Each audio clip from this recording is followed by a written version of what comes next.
Hey, what's up, everybody? Can you hear me? Yeah, I can hear you. All right, all right. Let's move my gimmick back. Hey,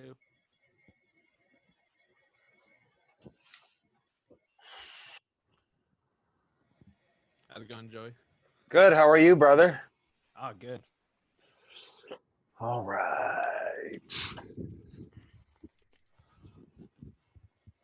Let's see who's here. Let me bring up my screen.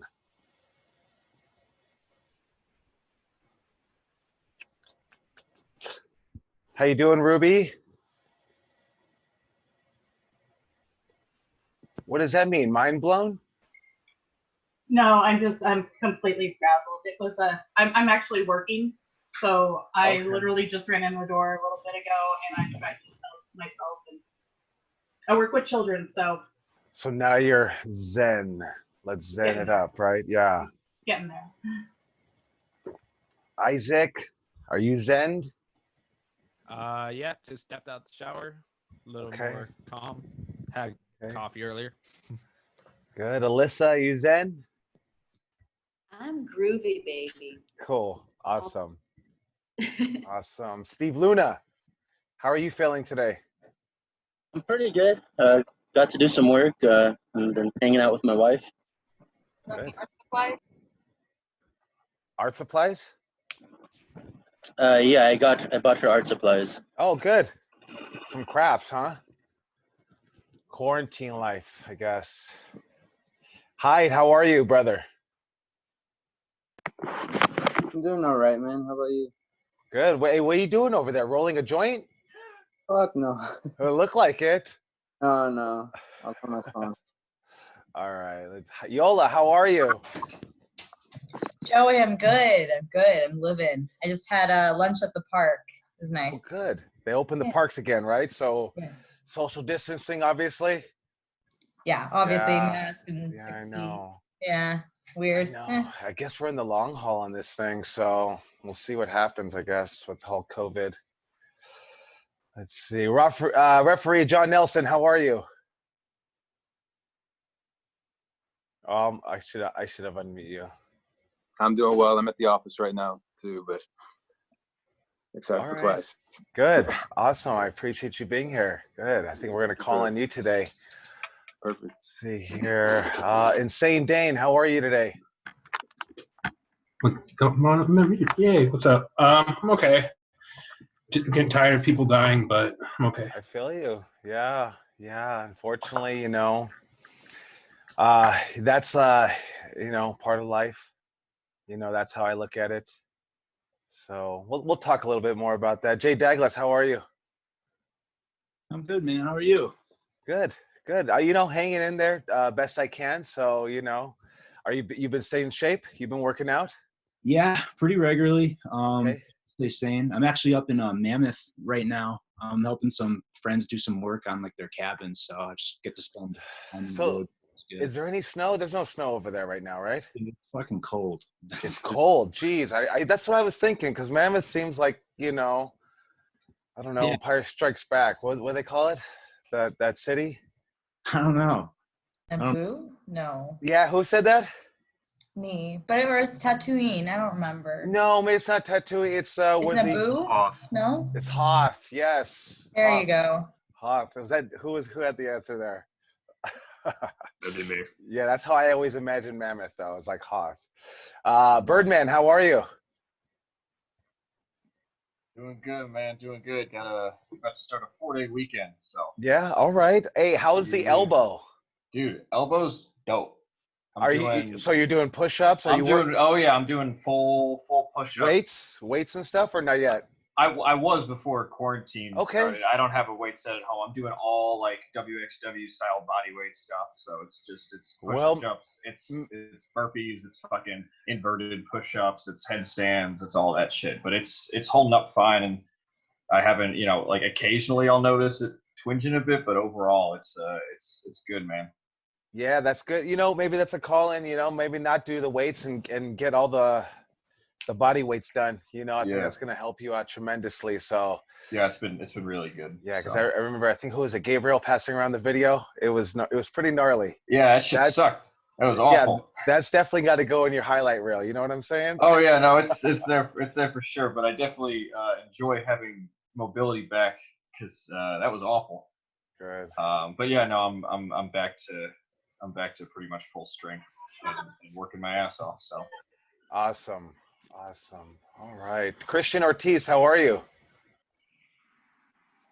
Hey, how's it going, Joey? Everything's going great for me over here. What's called? I'm recovering from like an ankle injury I got from work a while ago. Sorry, you were telling me about that. Yeah. What's called? I actually just did push-ups for like the first time since before, and Okay. now I'm putting me some like Tiger Balm right now. Yeah.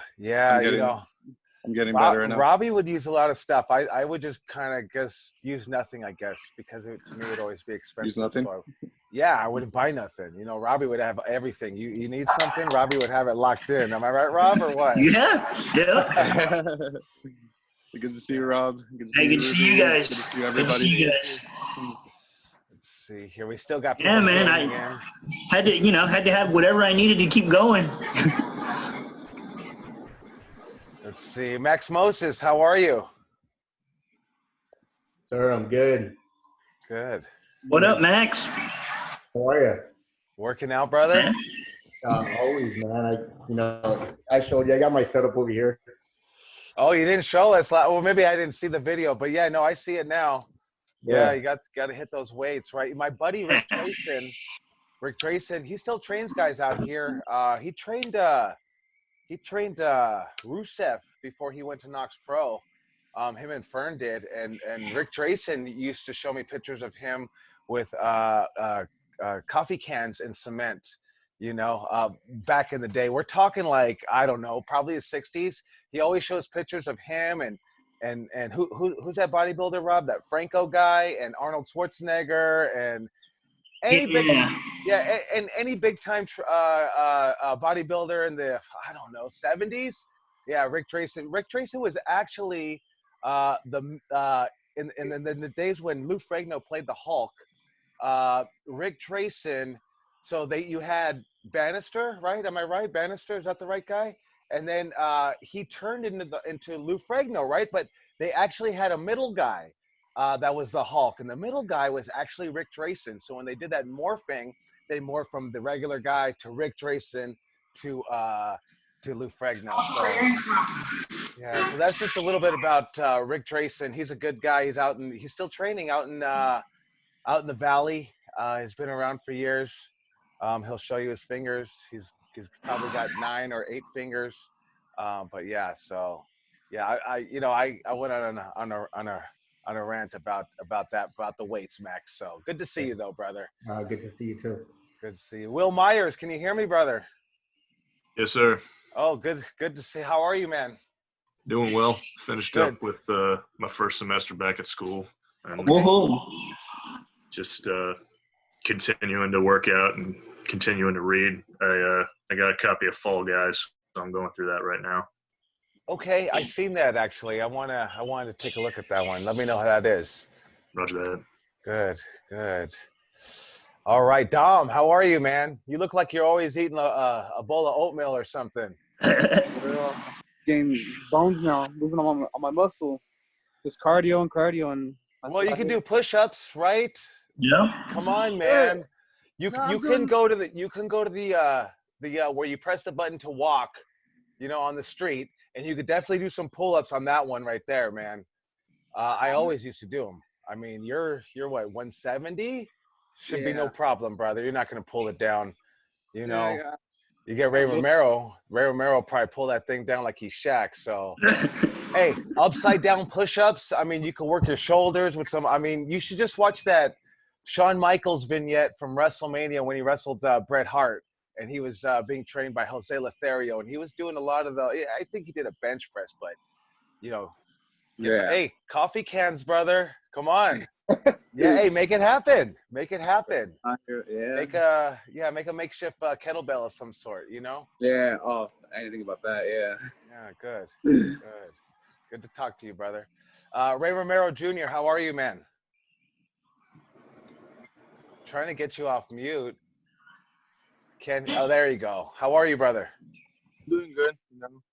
You still working out, man? Yeah, freaking, I'm vegan now, man. Wow. Okay. How long? Like since the whole quarantine started, man. Cause I try to keep eating the same. Like if I was lifting, then I got fat. So then I had to change stuff around.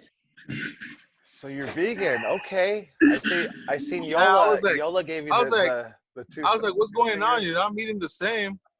And I probably put on like 15 pounds. I was like, hey, yeah, this ain't working out. Well, Change.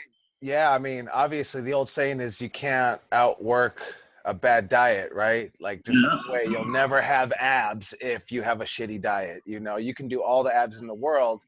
So that's good, man. That's good. You think it's gonna last? That's it, like forever, or what? As soon as they open the gym, I'm gonna go eat a steak. Oh, really? Okay, so this is just all right. This guy, he's dedicated. All right, good, good. He's a lockdown vegan. Yeah, lockdown vegan. Good to hear from you, brother. Let's Good to see. see you, Ray Ray. Jeremy Figueroa, can you hear me, brother? Yeah, I can hear you. How are you? You been working out or what? I have. I just started DDP yoga this week, so I'm doing that along with my circuit training. Well, that should put some. You gotta start putting some muscle on, brother, little by little. I mean, you guys seen Rico Dynamite? He was probably just as skinny as you, just as skinny as you, and that dude is jacked now. Like he's just a big body guy now. His body's big. But that's years and years and years and years of working out. So you got some ways to go. It's never our final form, right? We're always moving forward. So just keep at it, brother. For sure. Good talking to you. I got Darwin Finch. Can Darwin Finch hear me? Yes, I can hear you. How are you? Hey, you know what, man? What's that up? was an excellent video. And Thank you, dude. I'm gonna tout it again to everybody. Hey, if you haven't seen the Nutty Pro Wrestler on Darwin Finch's page, man, check it out. It's legit, man. I loved it, man. That was pretty good. You, man. Yeah. Use this time to get more creative. You know, it's the only way to get myself out there right now. We're waiting for episode 2. Oh yeah, I got more stuff in the works. Yeah. Good. I'm glad that's not the last we're gonna see of it. Good. All right. Definitely gonna call you on your input today. Oh, actually, we're talking about goals. So, but yeah, definitely. We'll be talking everything and ranting. Good to talk to you, man. I think I got one more guy here. I think James. How are you, man? James, he was there. He looks like he's out. Okay, we'll talk to him when he comes back. All right. So let's see here. We got everybody. Oh, Robbie, of course. Robbie, how are you, my friend? I'm good. How y'all doing? Good. Haven't seen you in maybe a couple sessions. So good to see you back. Thank you. Yeah, definitely good to see you back, man. And we'll get your input. When I went into it, I'm just like I was telling these guys. I was just trying to, I'm trying to figure out this Zoom gimmick and see what works. It kind of looks like it's going to be a thing of me talking or maybe 2 people talking for 2 hours. I'm not really used to that. We go to the dojo, we talk for 20 minutes, maybe 30 minutes. Yep. So, I'm getting used to it, just trying to see what works. So just started talking to everybody about their goals and just kind of helping them out. And we run into some long wrestling stories like that Rick Drayson one. But I don't know. I hope you guys are getting something out of it. Main thing really is just to kind of keep the camaraderie with everybody, because things will shift when we open up. It never will be the same. When we move from the backyard, man, I think we had like 50% of the guys come over to the building. Yeah. Which amazed me. I thought like you guys would want to be in the building, and it wasn't too far, so, but I guess, so just keeping the camaraderie together and just hearing you guys talking to you guys on a weekly basis is it's something that I definitely look forward to. I'll be honest with you, with this quarantine, it's just really trying to get a routine definitely. in. Yeah, right, Robbie? Just try to get a routine in. So Yeah, yeah. We'll see. I think the internet was a little choppy there, but we'll keep going. So this week, I'm pretty sure many of you watched the Owen Hart episode. And if you haven't, it's the Dark Side of the Ring. You guys should check it out. It's really interesting. And then that was followed up with, the Shad Gaspard. He passed away on. They found him on Wednesday, so it's really sad. And I kind of wanted to talk a little bit about that. Been going on a streak. Supreme passed away, and that was, obviously devastating to me. Like no other, even more than Dynamite D. And Dynamite D was devastating to me and it actually it helped me start the wrestling school. We started the wrestling school in his honor. That's why I always say keep the dream alive. And that's, for Dynamite D. But, I didn't, know Shad Gaspard as well as a lot of the guys did. I think James knew him very well. But I just wanted to talk about it really hits you because that's what they talk about when they talk about the brotherhood, or sisterhood in pro wrestling. And it's just, you understand what the struggles that everybody goes through, and nothing's really easy. Nothing is like, I'm going to learn how to be a wrestler and show up at WrestleMania. And it doesn't work that way. And, it might for some people, but for the majority, it really doesn't. It's like saying, I want to be president. And then you look at everything and say, well, maybe I should try to run for city council first and go from there. And that's how indie wrestling really is. You got these, I'm going to be at, these goals. That's what we're talking about today. I'm gonna be a Hall of Famer. And then you realize, wow, I'm just going to try to get on this show and this next show. And we know everybody's struggle. And I think that's why when wrestlers pass away, and whether we don't know them, but maybe we watch them from afar, it really touches our heart. And I don't know about you guys, but I know it definitely does to me.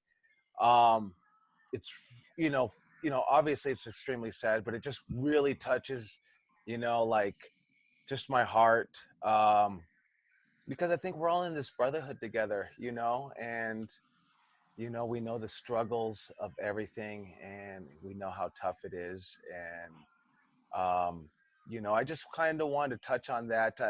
It's like, I think somewhere in the mid 2000s, a lot of people that I actually wrestled or worked with, definitely on shows with for sure, would pass away. And I actually I don't know if I told you guys this story, but I do tell it, is I took an index card 3x5 and I started writing down the names of everybody, Chris Candido and Canyon, and, just all these names that I've actually, encountered with, not just knew from afar, but actually worked with or encountered. And, Dynamite D's name was on that list. And it just, my stomach really turned when I turned it around and filled, both columns up again. And I just stopped and I never did it again. And I think it was up to about, Jesus Christ, I don't know, 50.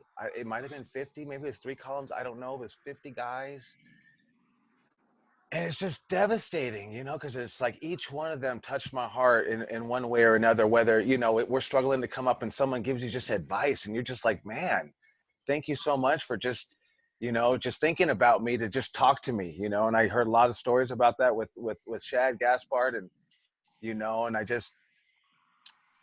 I don't try to be hard about it. I just understand that, death is a part of life. And I think if I tell myself and understand that, it's just a little bit easier, because I went through this. And I think we went through a gap of wrestlers not passing away. And it's been nice. It's been a nice gap. And it's just, especially right now, it's just kind of been hitting hard. And, so I just try to understand that. And, I kind of probably go to the extreme, like the reason we have the wrestling school is because of Dynamite D. Really, excuse me, not trying to let him down, really trying to keep the dream alive. Remember, every time I struggle and think about not wanting to do it no more, and I'll talk to Rob and I'll say, man, I'll think about the reason why we started. That's a lot of the reasons I tell you guys, hey, when it gets tough, just think about why you started, because it's so important, But yeah, just try to, remember them, remember the good times. And I always appreciate my buddy Bill Anderson, Bill Anderson was a guy who wrestled a lot of. He was a ring announcer for WWE. He was a jobber for WWE, and man, he has pictures with the who's who of pro wrestling.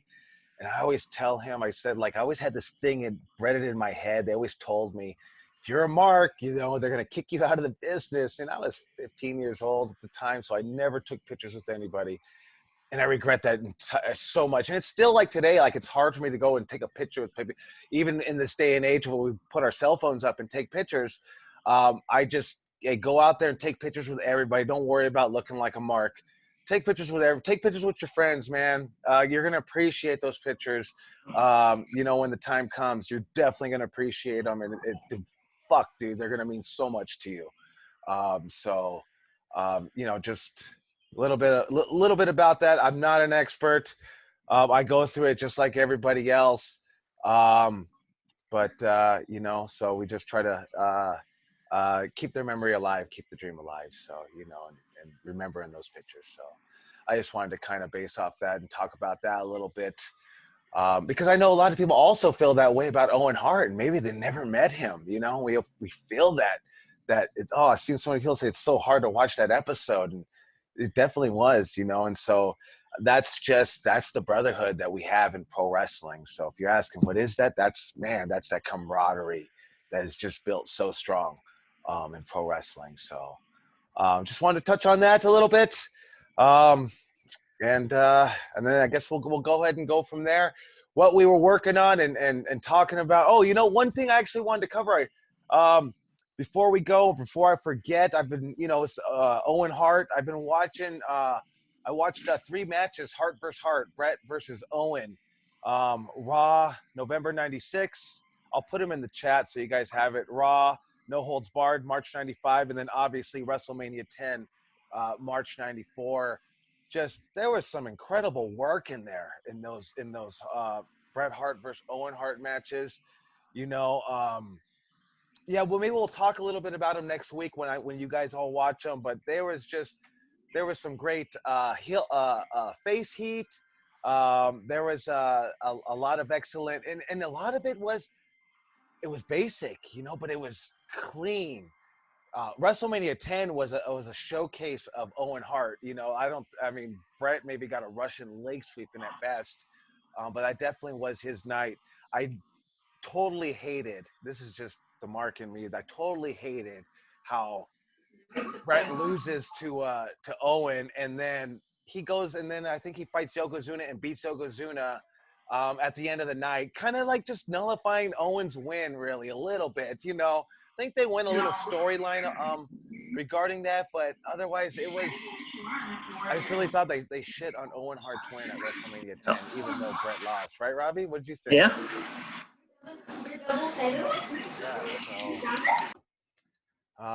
All right. So yeah, well, I'll put those in the chat, and yeah, I want you guys to watch them. Hart versus Hart. And I know there was one I didn't even get to. I think it's like 1-2-3 Kid versus Hart. I saw Chris Jericho versus 1-2-3 Kid at a Saturday night 5-minute match. I was very interested in that. To see what they could do in 5 minutes, you know, because sometimes that's a lot of times what we get is hey, go out there, do a training match, 5 minutes, you know. So, but yeah, those were some amazing matches. Obviously, you know, Owen Hart was amazing. So, Owen Hart versus Jushin Thunder Liger, put that one on the list. I mean, there's a lot of great ones, and hey, add some for me because I haven't watched them all either. So, add some for me. So just. We'll go off of that, and we'll see. Okay, we'll go ahead and start. About 20 minutes in, we'll go ahead and start and see who's here today. We'll talk to them. Talk to you guys about a little bit about your goals. There's one guy I actually wanted to get to. I hope he's here. Oh yeah, of course he is, Mr. Hyde. I wanted to ask you and start with you, my friend. You're gonna have to take yourself off of mute. So we've been going, and then I go on a rant a little bit and talk to you a little bit about what your goal is and how to help you get there, and then hopefully it helps everybody else out. So Mr. Hides, and you're the actual reason that we started this, because I was talking to Brody and he was just telling me, yeah, Hides just really all over the place. So it's been about a week or two since you talked to Brody. I think he may have asked you the same question, so let's come back to it. and see where you're at today. So what's your goal in pro wrestling? What's your goal, in general? What do you, I guess, what's your 5-year plan? What do you see yourself?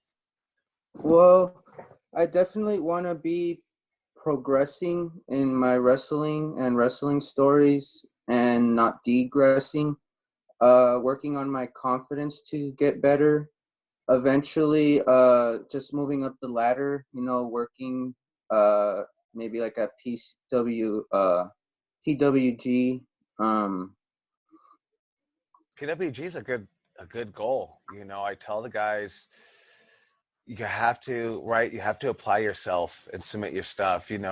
Obviously, there comes a time where you can feel it, where to apply yourself. But I always say, hey, apply yourself first. Don't ever feel like you have to be ready, obviously, because you'll do what I did and show up to WWE 12 years for my first, job match. And they're telling me, you did this wrong, you did that wrong. And man, it broke my fucking heart.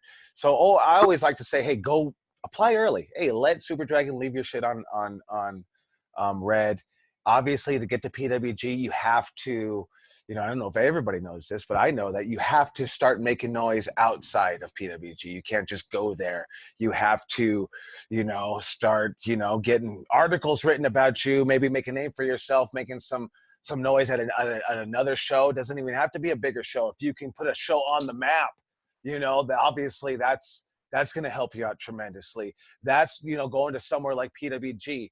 Obviously, getting a tryout, getting an extra work at WWE, it's a little bit easier. You don't have to make all that noise, You got to have a look maybe sometimes. Sometimes they don't even look at your picture. They just look at a name. They want a warm body there, But that's definitely going to get you a lot of experience. I remember when I was backstage, I talked to MVP, and he was giving a lot of great advice, really, truly trying to help people.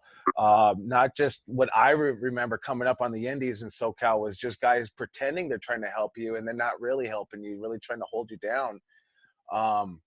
But yeah, you definitely get that experience. And that's why I always say, hey, shoot for that moon, shoot for the moon. Maybe you don't get the tryout, but you get the extra work. You know what I mean? Maybe you don't get signed, but you got the tryout. And all that's gonna lead to your experiences.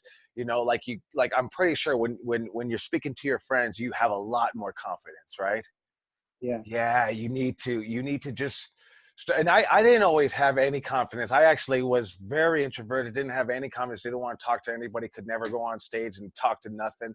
I feel like I could pretty much do it, but that obviously is years and years of getting the confidence.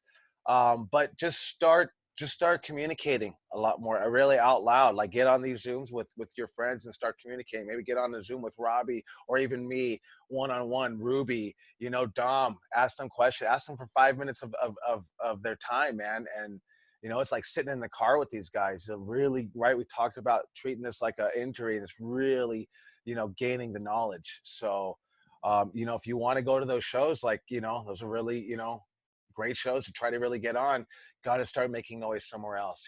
Hey, how do you make noise? Hey, I'm on quarantine. You make the excuse. You can make the excuse now. There's no shows until someone starts making noise by doing a vignette video, and everybody wants to watch it. Like we were talking on Monday that the Young Bucks, they film everything on their iPhone. And you don't need incredible equipment, and but you have it on your phone. I mean, look at the pixels that your phone films in, and you put that on television. And they do that because of YouTube, because a lot of people watch YouTube. They want those YouTube videos clear. So you have a lot of equipment. We have to, right? Like the nutty pro wrestler was saying, Darwin Finch, like we have to be creative, especially right now. Like what are you best at? You know what I mean? Like, what are you best at? Like, if I was talking to Boogie, maybe I'd say, hey, start doing promos, but what are you best at? Maybe it's working out. You know what I mean?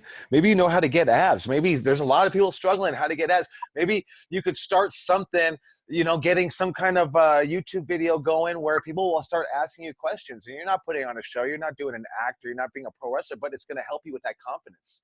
You know what I mean? Try to do something, especially in this day and age, like stay on with the social media, because then you get left behind.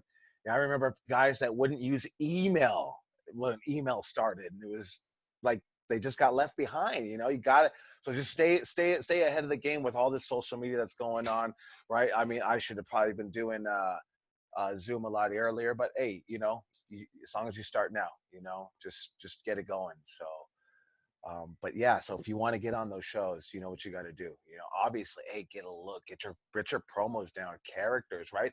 It's definitely work rate, but like they'll book Orange Cassidy, right? And they're booking that character. They're not booking Fire Ant. You know what I mean? They want that character. So it's how do you capture their, you know, how do you capture? There's thousands of fucking wrestlers, hundreds of wrestlers hit us up for a little wrestling school show. So how many you think are hitting up Super Dragon? You know what I mean? Thousands of guys all over the world, you know, hitting them up saying, look at me. How do we capture that? And he's looking for guys that are already making noise without hitting them up, and then he contacts them, you know. I don't know if he's still doing it that way, but that's how he used to. So definitely, I mean, and you can do it. I mean, all you guys can do it. Like all your goal, like, man, I'll tell you, man, me and Robbie, we struggled at wrestling school. You guys were like, bam, bang, bang, bang, worried about psychology and this, that, and the other. And I'm over here, didn't know psychology for 8 years, already wrestled, already probably had my glory years. You know what I mean? But yeah, you guys are good. But the main thing is just fucking apply yourself, dude. You blow your mind away. We're worried about that rejection, but it's gonna blow your mind away, man, when you start hitting people up. I would talk to Jake about that, and he would say, I hit PWG or a PCW first, and they said, yeah. Hit PWG up, and they said, yeah. So I said, your fucking track record is amazing then. So what are you worried about? No, there is no yet. You know what I mean? Go, and hey, get used to no. Love no. Yeah. Right? When they tell you no, okay, I'm gonna figure out a different way to get their attention. You know what I mean? So, right? Like they always say it, like the failures are the building blocks of our success, you know? So the failure is good. The failure is just it's a learning process. It's only failed when you stop and you don't do it anymore. So like figure out like the new age. And I'm telling you, probably 2007 shit, how I hit all these companies up. I don't know, maybe you tag them now. I don't know, but that's probably the way to do it. I don't know. Maybe I don't think about that getting heat with anybody because they don't even know I'm alive anyway, right? So that's how I think. You know, don't worry about if you're gonna get heat for doing it. Just fuck. They probably don't even know I'm alive anyway. You know? Yeah. So I hope to help you out, brother. But yeah, and the goals don't have to be just right here in California, man. Shoot for the fucking moon, dude. Yeah, like I want to be IWGP champion at the same time as I'm holding the WWE belt. Fuck. Good luck, brother, but someone's going to do it. Somebody's going to fucking do it. We used to say that about on a video game. They used to do a front flip off the top rope, catch the guy on the shoulders and do a fucking Frankenstein, and we'd laugh at it. Ha! That's a fucking video game move. Until Rey Mysterio fucking did it, man, you know, and now guys do it all the time. You know, so it's we laugh at it until somebody fucking does it. You know what I mean? And it will be done. Trust me, it will be done. So I hope to help you out, brother. Yeah, thank you, man. Good. Let's see here. Let's go over to Steve Luna. I have an order here. I don't know if you have the same. How are you, brother? So I'm going to ask you the same thing, and hopefully we'll get through a lot of people here. But what's your goal? What's your ultimate goal in pro wrestling? Where do you see yourself? Like how? Talk to me, buddy. Ultimate goal? Yeah. Ultimate goal, I would eventually like to open up my own school just like you guys, but you know, that's ultimate down the line. Do you like teaching people? I actually do. Start practicing, like tutor people. Like, do you have an opportunity right now to teach people? Because that's like a school, like knowing all the moves. Like, man, I don't even know all the moves. I would tell Robbie, hey, still tell him, hey, Robbie, Indian Deathlock's on the docket today, so I don't know how to fucking do that. So you got to do it, buddy. You know, and he does it. I have no fucking clue. I can try to do it. I'll probably get it. I probably watch his video that he made. You know what I mean? I did it with Ray Rosas. Ray Rosas was our student. I was like, hey, and then German suplexes. And I would say, hey, teach the guys how to do it because I can't do them, you know? So the moves, knowing the moves, yeah, of course. Obviously, dude, we got to know the moves. But to be a great coach and a great teacher, man, you got to figure out the way to get to them, to reach them, you know, right? Me and Robbie would beat some guys and fuck, like Haas would react. You know what I mean? Ozzy reacts. Then some guys, you got to put your hand on their shoulder because they don't react to that shit. They start crying, you know? But it's just finding, that's what I found out. And I found out late about what wrestling school is. It's like finding different ways to really change their lives. And if you could do that, you're going to have the parents come to you and you never met them before, but they know everything about you. And they're going to give you the biggest fucking hug and cry before they even tell you who the fuck they are. And it's happened to me a couple of times, happened to Robbie, you know? But if you could touch their heart, man, you make them believe. Whew, forget it, brother. Now we're saying, hey, you can get there. You don't have to take this route or this route. You can just go straight to the top, you know? But that's the key. You know, obviously we got to teach them great, you know? I think following curriculums are very important.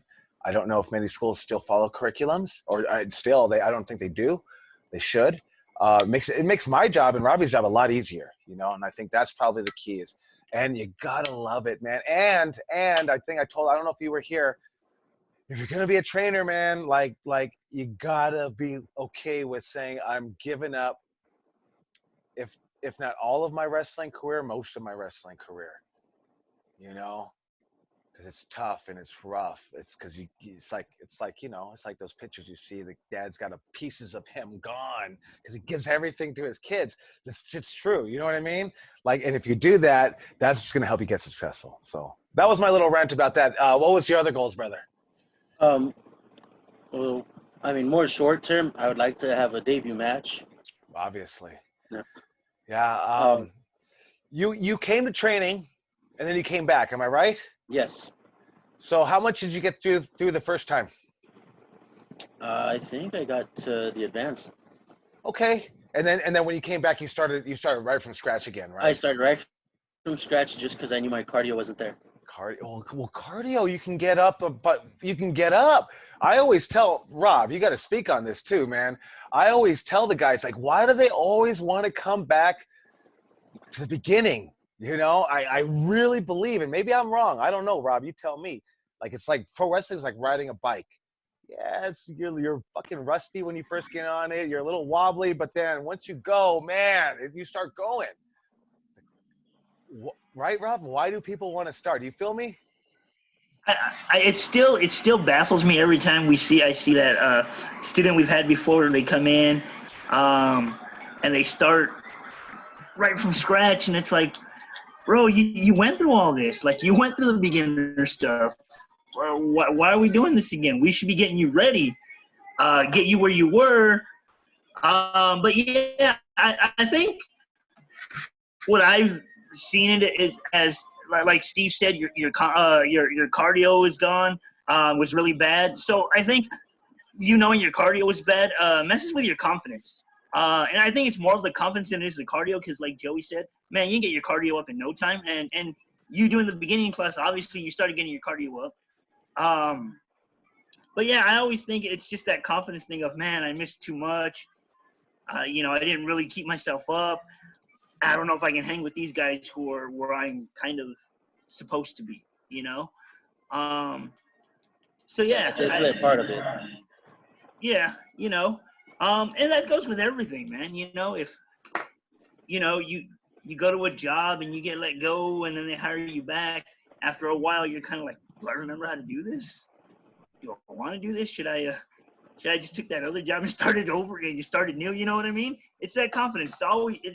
Confidence is always going to mess with you, man. Always, always, always. But you got to even when we come back now, right, you're not going to start from beginners, right? Right. So what do you got to do, Steve? You got to get your cardio up, right? Man, I put the workout in once. I'll put them in again. man, just 45 seconds on. Man, you do push-ups for 45 seconds. But first round, it's like bullshit. Man, I'm telling you, by round 3, you can't do 4 push-ups. You're dying there. I'm telling you, it happens. But it works the best muscle that we're talking about right now. Works your heart. Gets that cardio going because you go 50, there's no rest. And the best part is what Robbie used to do is he used to do 7 rounds. So you had 15-second break between rounds, right? Yeah. Or stations, I guess. Yeah, stations. And then you had 1 minute break. And then it was 7 again, 1 minute break. You know, you can start it easy, do a 3, 1 minute break, 4, 1 minute break, whatever. But you start getting to 7 and 8, oh my God, that's cardio like no what? Because you're pushing and you're pulling. And if you can't push over your head, then you start figuring out how to do a handstand on the wall and just hold it there. Don't worry about pressing up. You know, it's gonna be, that's why that cardio gets your heart rate going so quick. And you're just standing there, you know, hood ornament. I look like, you know, the Rolls Royce ornament on the hood, you know, but it gets your heart rate going. So like, definitely right now, right? You're not going to start from the beginning once we get off quarantine or whatever, once we get off stay at home or whatever the fuck it is, you know, so get on your cardio now, you know, start rolling on the grass. It's going to be fucking itchy, but no, you got to take a shower right after. You know what I mean? Yeah. You got to figure it out. And that's like, right. Not the tag team, but that's true grit. That's the real grit, you know, real getting it. Like Eddie Guerrero was in a dirty ring in the backyard. Learn how to be a world champion there. You know what I mean? So, you know, right? Rocky beat the Russian. He didn't even have the equipment that the Russian had, right? It was just like grit, you know? So put in that work and do it now and don't wait. They're not going to have time. Get in shape right now. Don't wait. Okay, well, I'll wait till a month before we open up. Do it now. Be ready now. Oh, someone told me this. They said, hey, I want you to go to Japan. You should go to Japan. And I said, well, you know, when I'm ready, like I'm working, I gotta work out a little bit. And he said, dude, you should always be fucking ready. Always ready. You know, so get on that cardio now, man. No excuses. No excuse, Steve. Good. I hope that helped you out. I know it was a little drill you right there. Me and Robbie good tag teamed you right there. So Some of that I probably needed it. Yeah. Yeah, Ruby, you got something to say? Speak it. Hi, I just wanted to chime in real quick from the point of view of someone who's taught academics and someone who's also helped train wrestling. For me, it was really helpful that I studied up on learning styles from a psychology standpoint, because it goes back to everything Joey was saying about different teaching styles and different learning styles and how everybody else will react to your teaching. And you'll begin to realize and you'll begin to see that what works for one doesn't work for everybody else. So like you said, you can't just beat someone to get them to do it, or you can't just explain it. There's all these different learning styles from psychology standpoint. You could probably just buy one book on it and it'll help you so much. Okay. No, because I work at a high school and we're constantly told all that all the time. Good. Hey, and Ruby, just go ahead and chime in. I might not see you. Raise your hand. Same thing with Darwin and Dom. If you guys feel it, just go ahead and chime in on that. Yeah. See, she's telling me that psychology. Get a book. It's like, oh, is that what that is? I have no clue. I just know if I yell at him, it's this, or if I put my hand on him, it's that. But that's how my wrestling career was, right? Just learn it. Just figure it out. There was never always a teacher, someone who taught the teachers, right? You know, who taught the trainers. There's always first one that had to go through the brick wall by himself. So hope that helped you out, Steven. All right, thank you. Let's go. We're going down the line here. Let's see here. Kid Isaac. Hey. Oh, I think I almost, sorry if my connection gets unstable, but hey. I like the name, Kid Isaac. Back in my day, it was 1, 2, 3 Kid, Kid this, right? There was Navajo Kid. There was Kid Chaos. There was always kids. Kid Icarus, maybe because the video game too. Kid Icarus. Yeah, I remember you.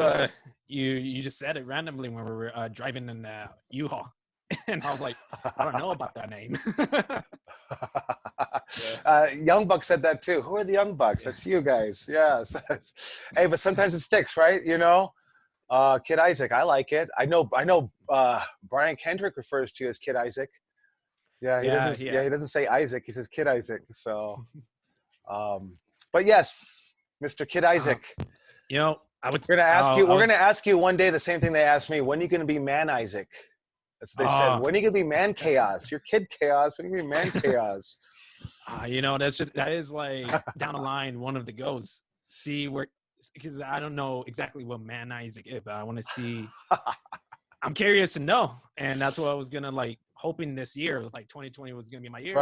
Brother, maybe when you're 40, 45, I'm still trying to figure out what Man Chaos is. So, but yeah, Kid Isaac, man. So, Mr. Kid Isaac, what is your goal, my friend? I would say right now, like, you know, I have a whole bucket list that's just down my whole life, but like I would say right now, just hopefully once like training's open back again, just rub off the rust, because I was ready, like I told you, like I got like a sort of cleared to just do baby steps to get back in the ring and see how the shoulder feels. And then lockdown happened, and I was like, oh well. I did see this sort of as a blessing, though. There's at least a little more time to just like tweak out the shoulder more in PT, and I got 6 more visits now on PT to kind of like do some more extra strengthening on my shoulder. And are you keeping up with the PT yourself, the stuff that you can Yeah. do on your own? Yeah, as well as with the orthopedic. My last visit was like, okay, so you know, it's like he explained it more like, you know, the tear definitely, it's a lot healed better, but you know, what we're doing with the PT is just build muscle around it so that it's protected. So, and last thing I ever did in the ring was like at championship when I was helping set it up. I ran the ropes like 4 times, and then definitely could feel it in my back. And I know it's gonna be painful once we get back in training. Yeah. I mean, so keep up with your workouts, number one, right? We don't want to get in there and be incredibly sore, right? I'm telling you, Robbie will tell you too. A lot of the guys that don't come back after the first day is because they're just jumping right into it. No warm up, no nothing. I mean, I worked out today with Sylvia, and she was ready to go, and I said, wait, I'm 42. Like, I gotta warm up at least 3 minutes. Let me start doing the little warm up. But yeah, you gotta keep it going. You can't just jump back in. If you jump back into it, you're gonna get hurt, right? Right. You know, so let's stretch. I always say yoga, but maybe I'll just start saying stretch. Get a stretching routine going, man.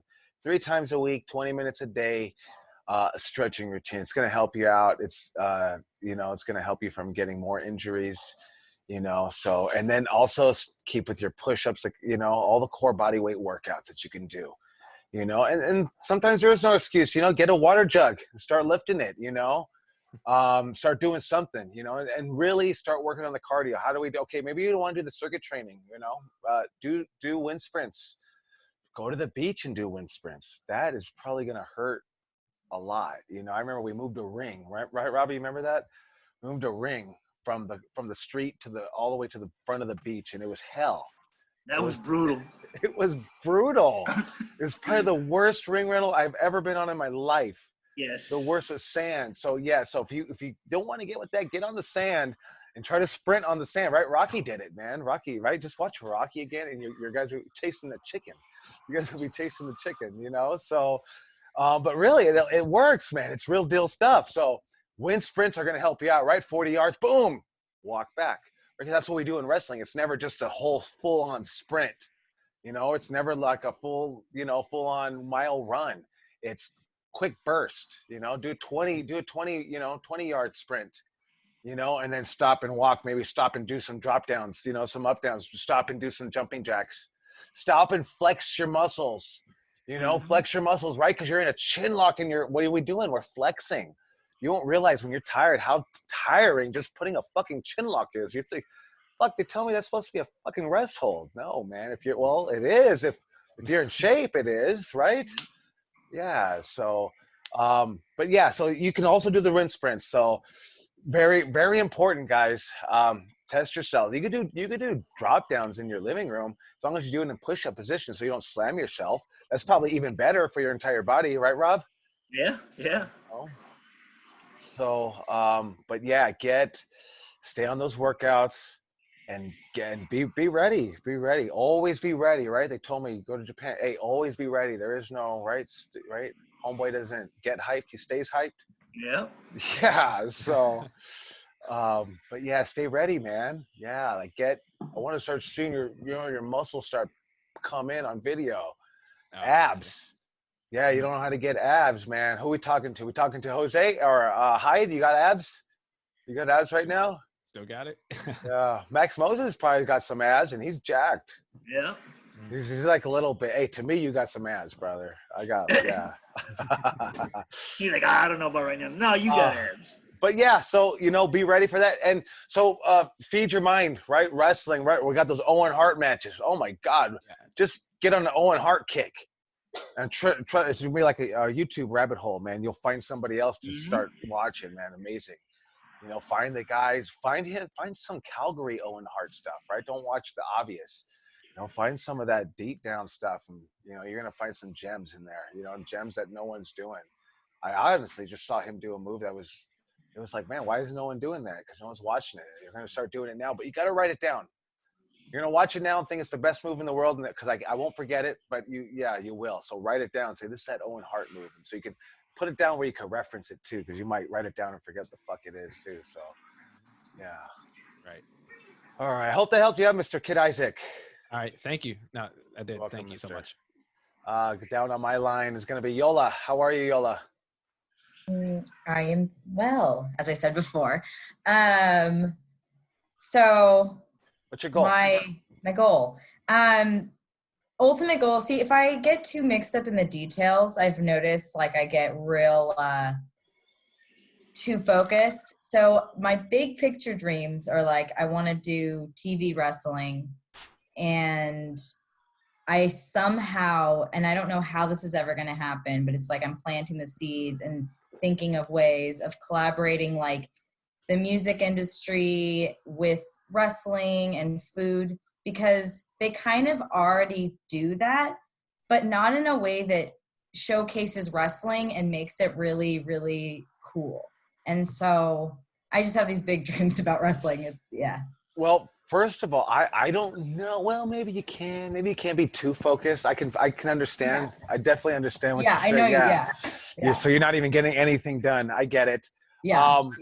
But right, rock and wrestling, music and wrestling, for one, it's been tried time and time again, for one reason or another, hasn't really clicked, right? You had your, right, there was the original rock and wrestling back, and that was like in the 80s, right, Rob? Yeah. Rob's my historian on that, man. I came on board in the mid 90s, really. And then I watched some 80s stuff. But yeah, the rock and wrestling, and then what I was a part of was also WSX. They brought in all these bands, Pitbull and Good Luck Charlotte or something like that, and they brought in all these bands, and man, just for some reason didn't work. Now I'm not saying it's not, because like we're saying, hey, we laugh at these video game moves until they're done, and then we go, fuck, it blows our mind and says, damn, someone did it right. So, but yeah, I think it can be done. I think it should mix, hand in hand for sure. Music and wrestling, but you also added food in there. Right? Yeah, that's a whole other layer of that. It's because I collaborate a lot. Like I literally I unite different types of things. Like I've done it with music festivals and food and things like that. So I just kind of that's where my brain goes. That's what I was kind of thinking, was a festival, food trucks, food trucks and wrestling kind of match, I don't know, but yeah, definitely it takes the creative mind to actually do it, right? It took the creative mind of Vince McMahon to do the pay-per-view, to the way he started it, So, and then now the network and so on and so forth. So, sometimes it's always there. You just it takes that person to do it, and you have to be motivated to do it. Now, if you do that, you have to understand, I'm going to be the greatest promoter in the world. In your wrestling will probably take a backseat. You know what I mean? Totally. And that's something, I mean, I think it's just that a lot of the companies that I've looked at and certain things, like, I don't know that I necessarily mold sometimes. So I think that I'm just looking outwards as well. Like, what else can I do? Does that make sense? You love wrestling? I do. Yeah. I Yeah. mean, yeah. So it's like, right. You take, right. That's what they always say, take something you love and do it, and you don't work a day in your life, you know? So if you love it, man, I don't see how you couldn't do it, right? Because the passion, even with you going in and losing your ass and being like, fuck, you're going to do it again because you love it. You know what I mean? And you're going to, right? We're not going to take all the failures that we lost all this money the first run. We're going to actually look at where we lost money and how we can fix it and move forward. You know what I mean? I've always actually, that's like kind of my next step is, because I'd like to want to do some kind of festival. I want to always be part of a festival. We never really get we get some chance to be part of festivals, but I always say, well, let's, you know, I don't want to buy the tracksuit. I want to manufacture the tracksuit. So that's the same thing. I started thinking about food trucks and wrestling, and so that's what I was thinking about. And I think if you want to collaborate, we should try to do that, because I want to also bring wrestling, you know, to that level, just something different. I always thought about a taco festival of some sorts, you know, you know, lucha and taco festival. I'm trying to match it, tamale. So, but yeah, I think that's great ambition, you know. Don't give up. It's going to be rough, you know, don't give up, right? Like everything, right? You couldn't do what you're doing now, you know, the chef, you know, if you just quit the first day, you know, so you obviously know that. So, but yeah, I definitely want to see that. The So chef industry is go ahead. I'm sorry.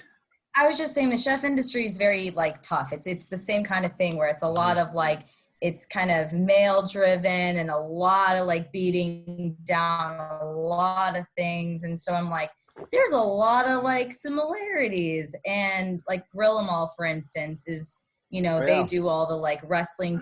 I don't know if you guys have been, but I love that. Yeah. So I was like, there has to be a magical, we should talk about it for sure.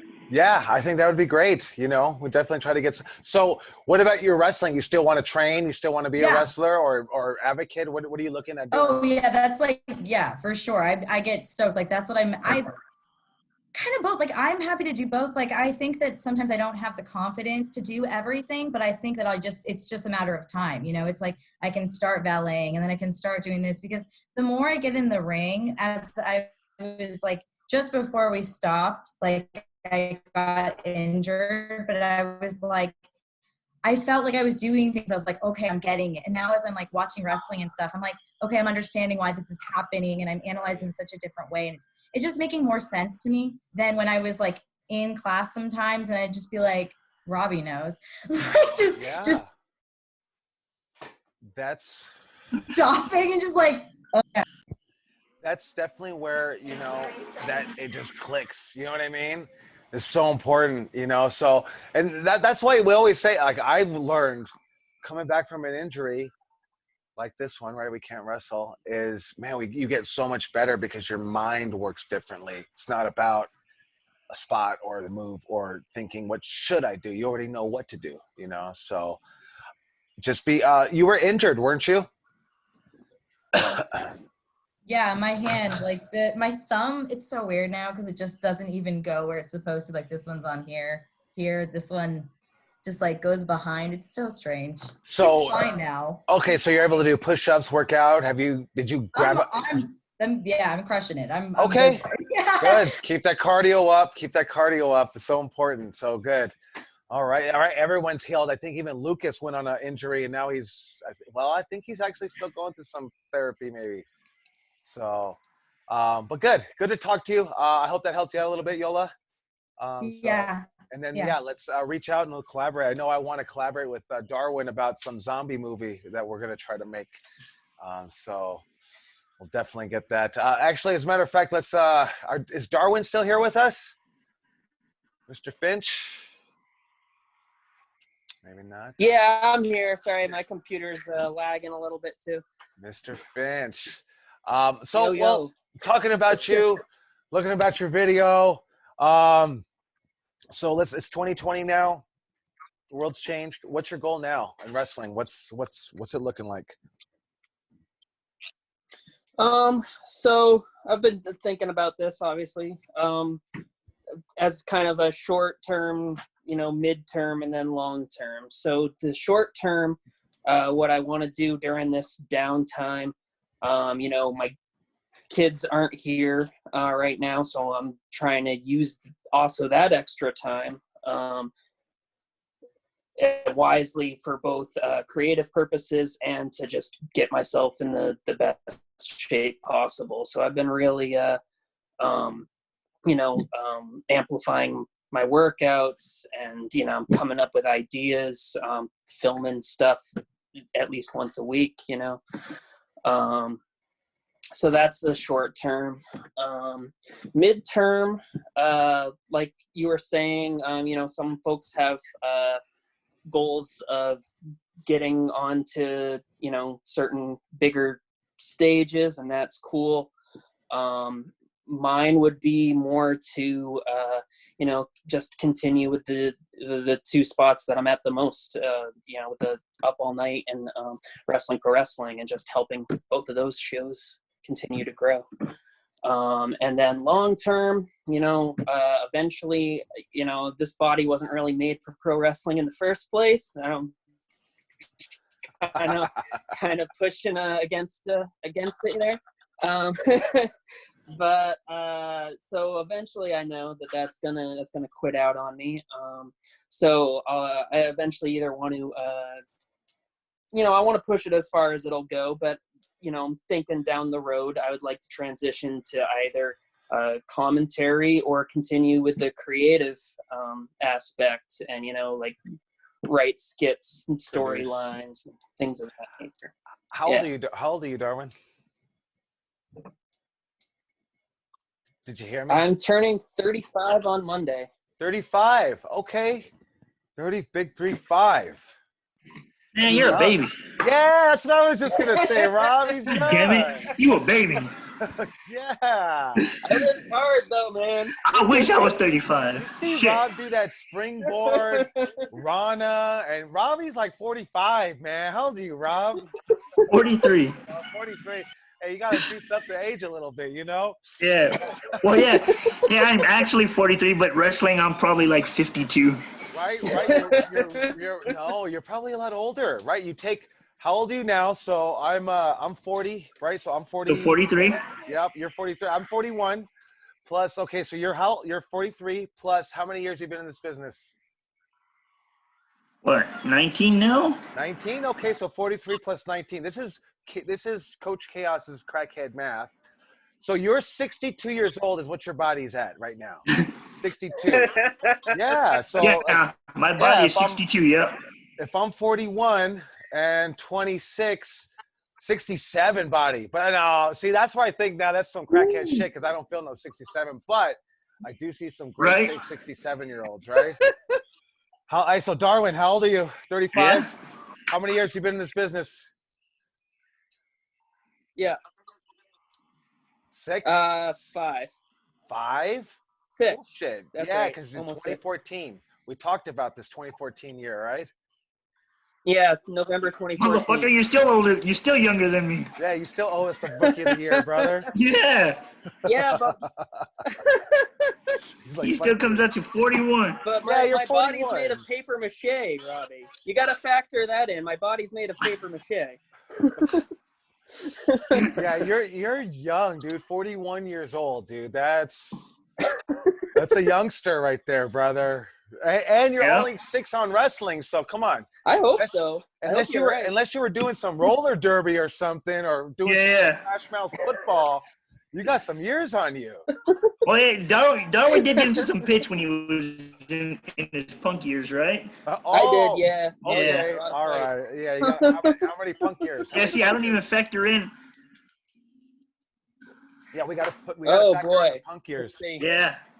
Because I haven't even factored in the punk and metal years of my life or the football years. See, so that's why I'm probably like 80. I would say about 10 or 12, maybe. Oh, Jesus Christ! Now you're 53, or bro. More than that. 15, about 15. Yeah. Oh, yeah, that's how I do my math. So, hey, short term, I think you're killing it. Crackhead, man. Okay, thank you. Yeah, James, short term, I think you're killing it on your short term goal. You're talking about doing videos. Yeah, that was a great video, man. I definitely want to see part 2, but now the hard part, right? Keeping up with that. Yeah, it is. That's definitely the hard part. I want to make it just as good as the first one, if not better. And then if you do that, the third one's got to be even better, and so on and so forth. So Well, I'm gonna do a sequel to that, but I'm also gonna do just some other stuff, just some like lab experiments that have gone wrong. You know, some of those will be kind of shorter videos, and then like I'm gonna do a Dr. Doolittle parody. So there's gonna be a bunch of different Darwin videos. Nice. Yeah. That's the kind of shit that puts you on the map, man. Especially, you know, Yeah. now it's just something different. You know, something a little bit different. Mm-hmm. And I think you've seen it happen time and time again. You know, a video that goes viral or just a popular video in general. You know, so that's definitely where it's at. Then it gets you right. We go back to what Hyde was talking about, confidence. It starts building that confidence when you start making those videos because like I got to make another one or do this or do that. You know, so. Mm-hmm. I think that's going to help you out tremendously. And then obviously short term, you're talking about working out. Is that correct? Working out, staying in shape. Because your moves are there, man. Your character is there. Like every time we have a show, even if it's a sold show, mostly times it's a sold show, they always tell me, you know, are you bringing that guy back? And I'm thinking, oh, he's just talking about Brody, right? He's like, man, he's like the nerds, you know, the nerds. Bring Darwin Finch back. And I'm like, man, because the character's over, man. The character is over. So now when they say you're bringing that guy back, I'm like, Darwin, fuck yeah, he's coming back. You know, so the character's over, right? When you translate that to vignettes, it's over. So let's keep that going, right? I think what you need a lot of, brother, is going to be a lot of yoga. Yeah. Right, Rob? Like you try to put him in that, you know, that double arm motorcycle handle, and man, he don't stretch. You feel like you're gonna rip your arm out. So start stretching, right? I know you had some shoulder problems. How's it feeling? I mean, those will be with me forever. The shoulder, the wrist, the knee. I kind of just learned how to work around those, and you know, kind of work into stretching them until it's to the point where, you know, it can't be anymore. Then maybe just push it a little bit further, and then that's it. And just stretch, man. Get that mobility on all of those. Okay. Yeah, definitely. Got to keep that stretch going. That should be a workout. That should be part of your workout 3 times a week, if not more, is about a 20 minutes regimen of stretching. So important. And I know we kind of talk about the same stuff with other people, but I got to drive it home, man. Like, because you said, have you ever tried yoga? Have you done yoga? That's a no, Darwin? Oh yeah. I have. I had the DDP yoga set. I think I'll let somebody borrow it.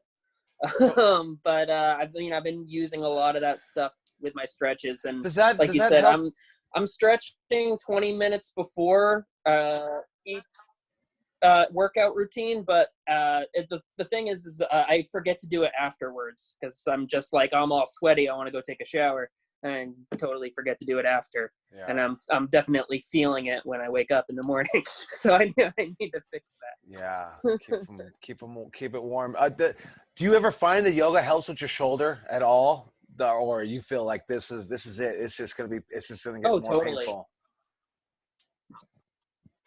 So it does help you. Oh no, it definitely helps. Okay. I mean, like I still feel it there, but like it's not in the way of my workouts anymore. You know, like it was, you know, a couple years ago, whenever the hell that happened. Yeah. So let's continue to do that, and then now remind me again on your long-term goal, my friend. You said you wanted to wrestle at the shows, right?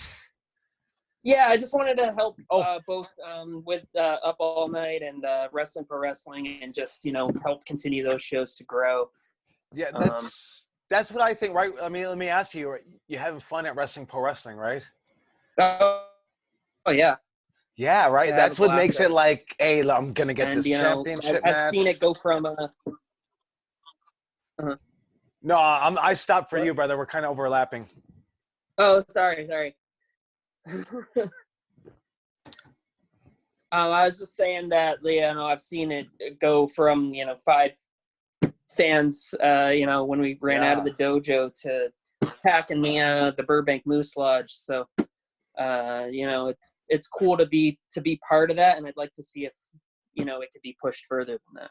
Yeah, that's a great feeling, right? Like, like just drawing the fans in, starting from nothing, bringing them in. I mean, so you probably got like a little bit of, you want to start promoting, you know, do your own shows, at least definitely a producer of the shows helping out. I mean, because it's definitely a fulfilling feeling, you know, because like I feel like I always want to be part of the business. And how do I continue to be part of the business after my body breaks down and I can't do it, or if I get an injury that makes me can't do it? And, you know, behind the scenes, definitely 100%, you know, because I love it so fucking much. And, you know, I always think, oh man, I'm in so deep, I can't do anything else. That's a terrible mentality to have. You should always want to learn something new. Always want to learn something new. It's hard for me to break that habit, but I try really hard to do something. But I love wrestling, so I try to learn something else in wrestling, you know, because I love wrestling so much. So it's now it's ring crew, and then it's promoting, you know, maybe, you know, I've been talking to my buddy Vampiro, you know, he's talking about TV projects and stuff like that, and I would be very interested in just learning that aspect of it. You know, I did it for a little bit at CWFH, but I think that's a great mind for you to have, is just being a producer, Darwin, helping with the show. And because it's going to be very fulfilling for you, you know, definitely is. And even wrestling, because you always had the opportunity, man, when it's your show, man, they're going to want to see fucking Darwin in that match, in the championship match. You know what I mean? And you're entertaining. And the character is too. The character can even keep going as a manager too after your wrestling career. You know, so that's so important too, because you know, obviously we want to be in front of the camera. You know, whether it's being a referee or something, right? That's Yeah. So, but yeah, keep on those workouts, man.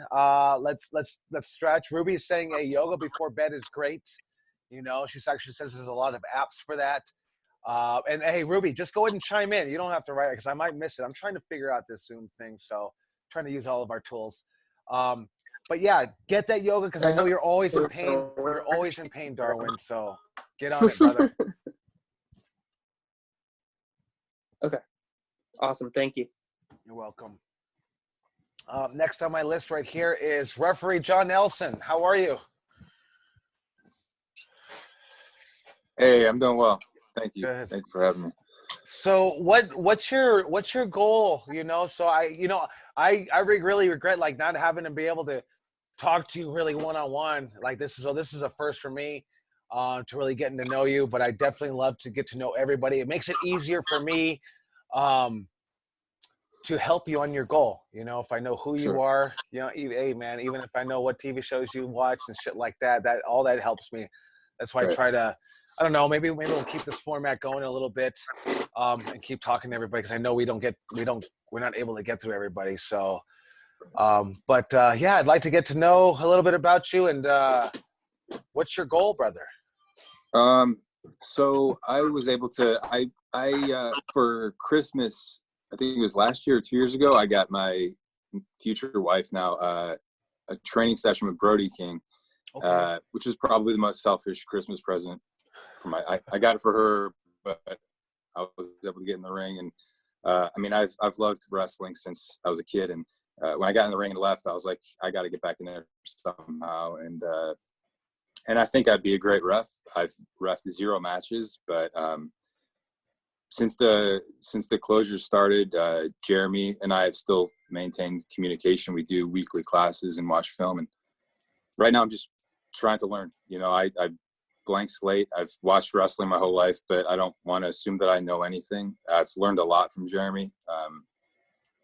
And goals, I guess, would be, I'd love to shadow some referees coming up here when we reopen, just to see the type of communication and just be a fly on the wall.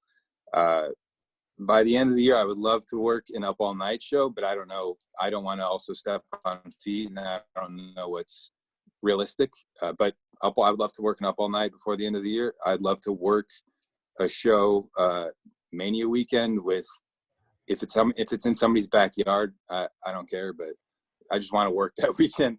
And I guess within 5 years, I would love to. I'd love to work a show in Japan. I'm not tied to any promotion.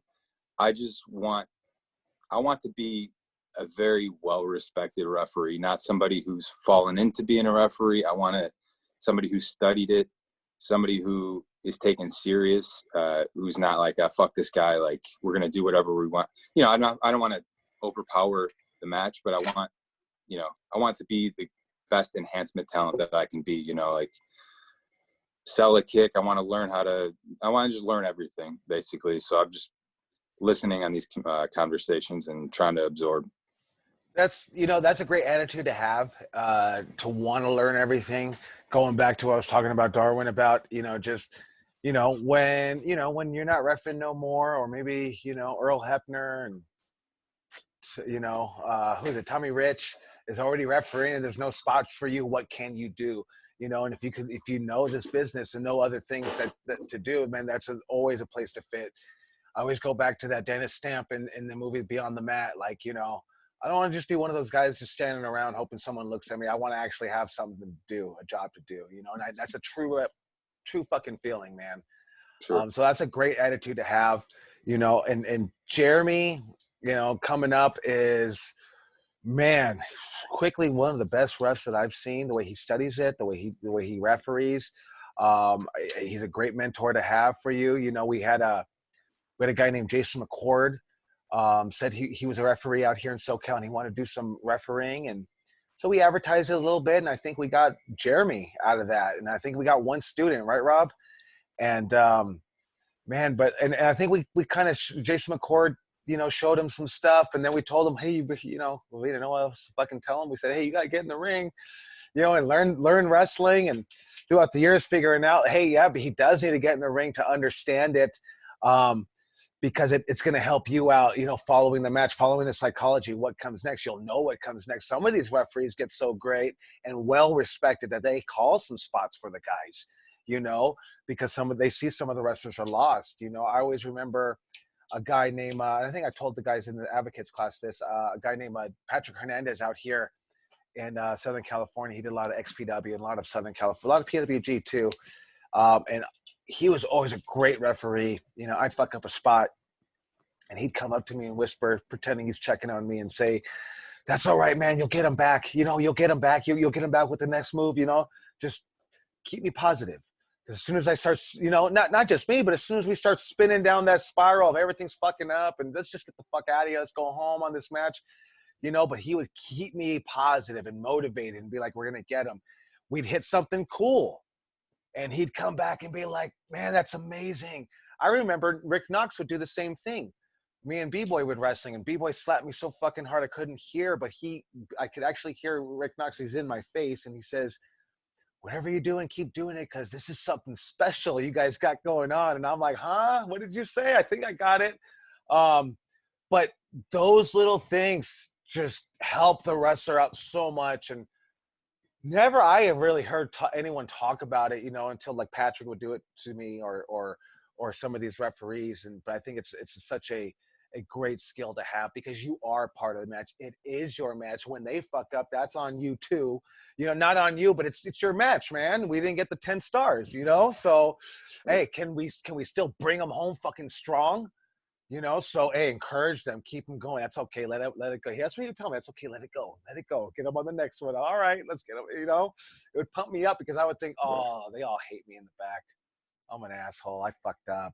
And then he's sitting there saying, no, man, because we're all in this together, right? And I would assume promoters back there like, fuck, get it back, because we all, me and Robbie stressed back there watching these matches, saying, okay, take it. We're like, please take it home now. Now's the time. And sometimes they do, sometimes they don't, because we're all rooting for you, So I think that helps out tremendously on being a referee, doing an up all night. We'll see how, we'll see how this goes. You'll see how this quarantine, how it opens up, what happens with it. But yeah, I'd love to get back to do it. I miss up all nights. I miss the barbecues, man.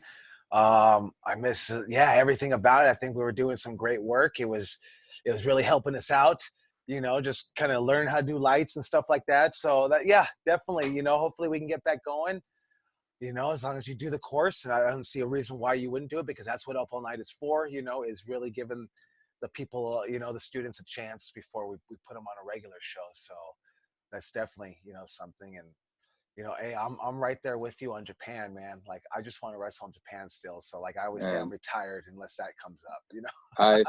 I went twice in the last 2 years through work, and somehow ended up at Ribera Steakhouse, thank God, and I was just like a child there, and then the first time I went, I just wanted to walk by the Tokyo Dome, and there was a show going out at Kurokan Hall, and so it's just moments like that I feel like, you know, it's something calling to me, like I got to get involved with it. I'm not just here because I didn't look to see if there were shows. I was just walking around. I just wanted to see, and just these moments is like, I got to be part of this. You know, it's not, I'm not just a mark. I'm not just some fan. Like, I need to be involved, you know? So, and Japan just, you know, I'm a WWF, WCW guy. So this has been really great to, you know, go back and watch everything, you know, and learn about, I mean, I'm not Japan, but even like NWA old stuff. I mean, seeing Tommy Young work is just like, I wasn't even used to how involved he is, you know? So just, it's been great with the quarantine, being able to just watch film and study people and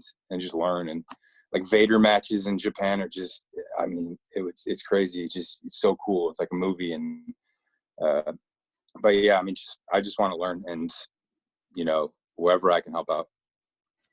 Good, man. Yeah, like, you know, like I said, Japan's definitely a goal of mine also.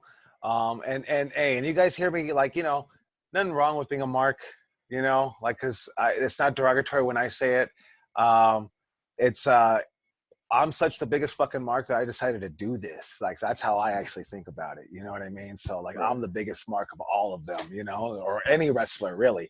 I know sometimes it seems derogatory, but I just wanted to make that clear. Okay. But yeah, you know, so put it up on your mirror, put your goals, write them down. You know, nothing is impossible. You know, like, as soon as we tap ourselves out, we say, "Oh, I'm not ready for Japan or do this or that." Right? That's what Jeremy tells the stories. Maybe I can get into the ring crew, and I'm like, "No, fucker, send your fucking resume in." You know, they might find something, and they did. So, you know, just always put it out there. You never know what they're looking for. You think, "Oh, this is not for me," you know, but that's not true. That's not true. It's there's hey, knock on the door, because I wasn't knocking on doors, so they're passing me up. You know what I mean? Take the spot. So yeah, take the spot. So but yeah, good talking to you, man. Thank you. Appreciate I hope we get it going, and I don't see a problem getting to be a referee at the Up All Nights, and I think that would be great. And it's an adrenaline rush because you are the third person in the ring. You wouldn't believe it. Sure. When I don't wrestle no more and I get a chance to ref, I feel like, oh yeah, I want to start taking some bumps or this, that, the other. You get that feeling, you know. So yeah, yeah, definitely cherish it, brother. Cool. Thank you. You're welcome. Let's see here. All right, who else do we have here? Then I got Birdman. I haven't talked to you yet, have I, Birdman? No, sir. How are you? We talked about, we did talk a little bit today about the elbow. We did, yes. So what's your goal? What's your plan? What are you looking at? What's the long term, man? Long term, yeah. we got to debut, got to work the American circuit, got to work the European circuit, and then be a writer. Okay, be a dirt sheet writer. No. Okay. Creative team. Okay, creative team writer. Okay. Yeah, putting together storylines, helping folks with promos, helping folks with their verbal, detonated language, all that kind of stuff. Yeah, you know, you look just like my buddy Kevin Kleinrock. Kevin Kleinrock, yeah, doesn't he, Rob? Look at Rob's nodding his head. Yeah, I was thinking just a little while ago when he was talking, I was like, fuck, he looks just like Kevin. Yeah, Kevin's a great producer, writer in wrestling. He's taken on this lucha realm of wrestling, Mass Republic, and he licensed product now. He's actually doing a podcast about it, about licensing and stuff like that. It'd probably be a great podcast for you to listen to. Cool. In that aspect, he always wanted to be a wrestler. Then he realized, oh shit, dude, I don't want to get slammed by Dynamite D and all those guys, Rick Sadis and stuff like that.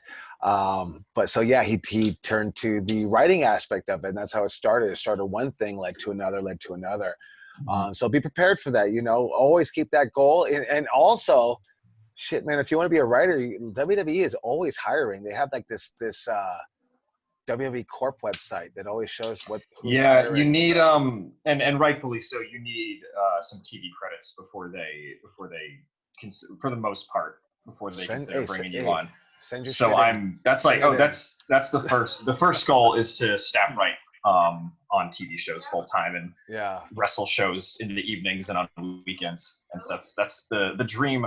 The dream schedule is to be writing for a TV show 6 months out of the year, writing features Write for 6 a months, and then write a script. working independent shows as a wrestler and a writer in nights and weekends. Write a script. Like, I get it. They want TV time. I get it, 100%. Write a fucking script. Have one of these wrestlers play it out. I've try to sell it. I've written try to sell it to them. I wrote an indie wrestling pilot called Deathmatch Mikey, which is one of the half-hour pilots that I wrote. So that's one of my sample pieces right now in my portfolio. Yeah, write a vignette. My buddy Joe Schmo, he was on the radar already, but he wrote a vignette about taking his eye out with William Shatner on Raw, and they bid. They wanted to do that one that night, and then they hired him for like a year or two. So I get the TV credits and everything, but it also a lot easier too. You got CWFH right in your backyard. Yes. And that is incredible TV credit right there. But always feel that, try to create something, right? First time directors win Academy Awards, right? Because it's the passion behind it that really drives it. And then how far did you get in your training? Oh, Bulldogs. We were on Bulldogs, right? Yeah, and then the arm went goodbye. But I obviously stayed in the reserve, so I made it up right onto the cusp of our advanced session before my wing broke. But I feel very confident that I can jump right back in and continue where we left off whenever we get started again. I'm not concerned. And obviously, coming off any injuries, we have you do rolls and run the ropes, take a regular beginner type bump, but not necessarily go through a beginner's course. Just going through the before we pull you and get you in a superplex or anything like that. Absolutely. Just warming in. First day, how does that elbow feel? Oh shit, I didn't realize it might hurt a little bit from taking a bump. You know what I mean?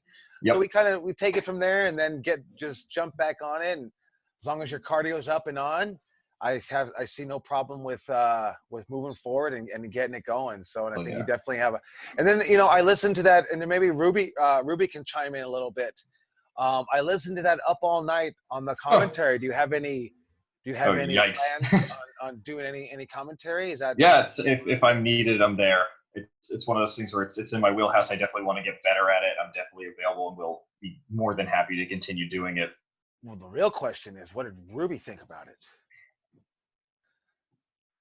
I actually really enjoyed your commentary, and I enjoyed the way you interacted with Bob. I will say just straight out, at some points you could pull it back a whole lot for commentary. But that's just my opinion. However, listening to you right now, and I think we've discussed briefly, if you want to be more involved in a writing aspect, believe me when I say that I need help with Up All Night, because I do a lot of it, the writing and everything by myself. And now, absolutely. Once we get back, I'm there. I'm 100% here to help. So once that starts again, I'm in those group chats. I'm here to help write. So whatever you need, Ruby, absolutely. Okay, so right now, there we go. I just talked to Joey recently about doing an Up All Night repackaging for at least 10 weeks of content.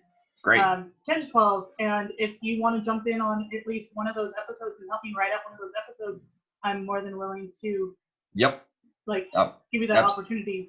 Absolutely.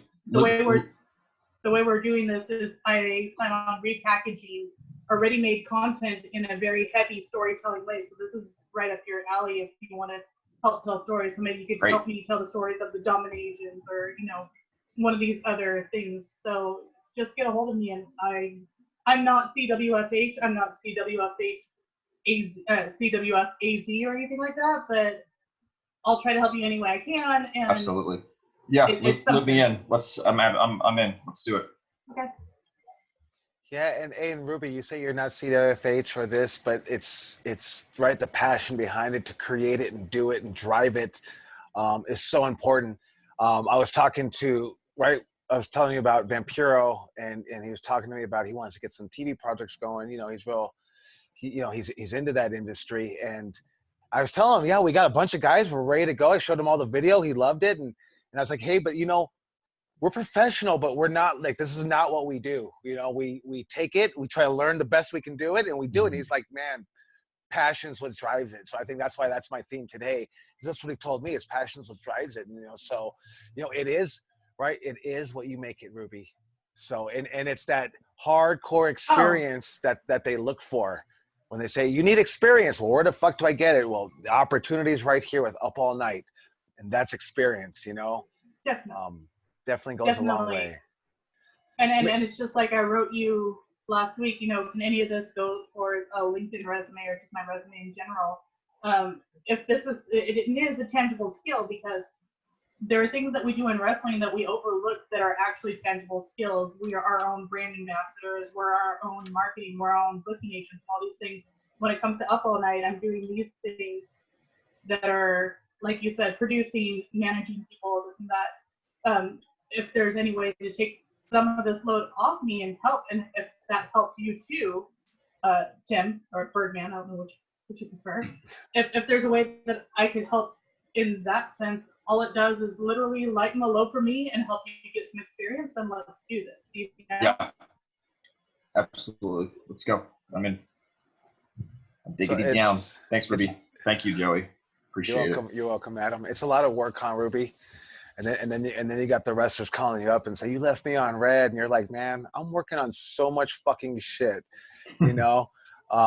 so yeah, I that's why I say, hey, Ruby, you're gonna do this, because I can't take anything else on. I couldn't do it. So I appreciate you doing it. I appreciate what it's turned into, really giving us the opportunity to get the experience that a lot of us need, so, and it's become nerve-wracking. It is a first match now. It is not just it's just this little taping that we're doing. It's like, it gets nerve-wracking because people watch it. We throw it on our YouTube channel. We have 67,000 subscribers. We don't have 67,000 people watching it, but it's got the potential. But yeah, a lot of people do watch it from all over the world. So it's I definitely appreciate what you're doing, and everything that everyone's doing in the Up All Night scene. So I definitely look to getting back to that, because I do feel that's probably the first thing we can get back to when things open up, is probably not a live show.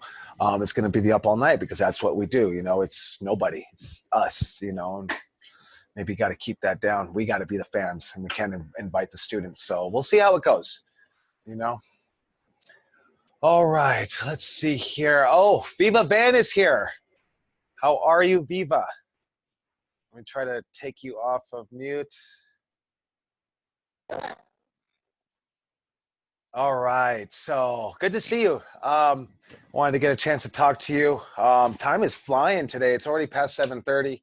But I just want to talk to you and say, so what's your goal? What's your long-term goal for wrestling in general, and for right now?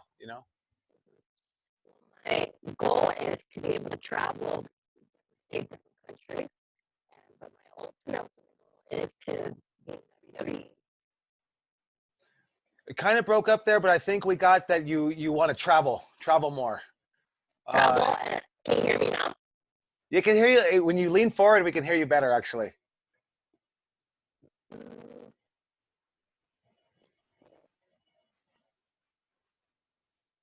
Can you hear me at all? Yeah, I can hear you. I mean, it's a little rough, but I can hear you. No, now I can't hear you. We'll see. While she gets that figured out, let's we're gonna go to Mr. Jay Douglas. Did we talk to you on Monday? We did not talk to you. All right, well, now's your moment. You got me and Robbie and Ruby, Dom, even Viva's here. Chime in. Darwin, feel free to chime in, helping these guys out. Just kind of get a little round table going. So I think we talked about this though, but you're keeping up with the workouts, Jay? Yeah, yeah. I'm pretty good with that stuff. Just because like I'm super paranoid about showing up to Santino's and just being blown up, because I'd rather worry about like building character and like learning moves and all that sort of stuff. So I try to just keep on that. You know what I mean? Yeah, like if you can't breathe, man, Yeah. anything Robbie teaches you goes in this ear, out the other. I mean, I just remember that first day of training where I was like puking, and I'm like, I never want to feel that again. So like, I'm like, fuck that. I'm gonna roll and do stuff. So Yeah, you just gotta stay in shape, and you gotta push yourself to the limit, right? Going back to what Steve, we were talking about Steve in the beginning, is push yourself until, man, you know when, right? I always say, treat yourself, don't cheat yourself. And it's easy to say, oh, okay, well, I did the minute run, but you could do more. You know what I mean? Push yourself to do more. And I think you do a good job at that, staying in shape. So what are your goals, Mr. J? oh man, to make it through training, and then obviously to have a debut match, and that's my that's like the ultimate goal. And then if I get to that point, then just totally new set of goals from there. So, but since quarantine has started, it's been great because I've had time to like really try to figure out like what kind of presence I want in the ring and like what kind of character I want to go with. And I spoke to Brody about it a little bit a couple weeks ago, and tried to explain to him like what my idea was. And past couple weeks, I actually shot a vignette and I sent it to you on the Instagram earlier today. I don't know if you got it, but okay. No, I haven't checked it yet, but I'll check it. I'll check it after this. It's I was kind of going for something that was like, what I remember seeing in the early 90s, like when a new guy would be coming up, like not even a promo, it would just be like just these quick sort of snippets, and it'd be like, Waylon Mercy in 3 weeks, Waylon Mercy in 2 months, stuff like that. So I watched like a lot of early like 90s wrestling. That's like probably like my influence. Yeah, that's some of my favorite. I always remember Razor Ramon. Ramon vignettes were my favorite. Obviously, $1 Million Man. Yeah. Those really cool. I don't know if it was a work or shoot. Yeah. I think Rob Van Dam was one of the kids, and he said it was a shoot. Like, yeah, they just shot on the little kids. But yeah, that's great. So I look forward to seeing it. That's taking it and taking the ball, running with it, because no one's going to ask you to do anything, right? Yeah. Especially, when you're in any of these companies, sometimes they don't see the what makes you special. So you got to knock on the door and tell them, hey, I could do this, I could do that, or here's something that I can do, just to get their mind going a little bit. So it really helps with those vignettes, and then it's definitely going to help you with your character development, getting comfortable. We talk about character development, we actually teach it in the class, but really, how do you do it? Is just really getting comfortable. Getting comfortable with your craft and what you're doing, and how do you do that? Like what you're doing, doing those vignettes, speaking it over and over, and I'm pretty sure you rehearsed it a couple of times before you actually went to video, so all that's going to help you. And then watching the wrestling, like we've talked about, watching it, right, not as a fan's view, but now as a student's view, because it changes everything. You stop yourself and go, man, where's that cutoff again? And it's very subtle, so. Yeah, it's almost like impossible to watch it as a fan anymore, Like I try to, but like, cause like I go, you were talking about Owen and Brett and Mr. Perfect were like my top 3 growing up. So like I go back and watch like the Brett and Owen match from WrestleMania 10, and I'm like, fuck, like I don't even enjoy it as much because I'm watching all these like little things that actually, it's like a different way of enjoying it now though, because now I just see like how good both of them were at whatever it was they were doing, and I still don't even know anything. I'm only like halfway through the program, in the training, but from like what Robbie has talked about and stuff, like these little things like go off in my head where I'm like, oh, that's what that shine was. And oh, there was the cutoff and Brett's heat, stuff like that. So it's pretty cool. Yeah. Yeah. So that's definitely going to help you with that. So I appreciate you reaching, just really doing it and sending it to us. And I know Hyde sent me a match or a promo. Send it to me again. It's been a rough couple of weeks for me. So, cause I definitely want to critique it. Maybe we'll even critique it on this. But even on the training, Jay, you trained for a little bit, and then you restarted the whole course again, right? No, I got hurt like probably like I don't know like a year and a half ago, and then I took some time off. I tried coming back a little too soon, and then Jeremy the ref actually I thanked him for this because I got a concussion, and Right.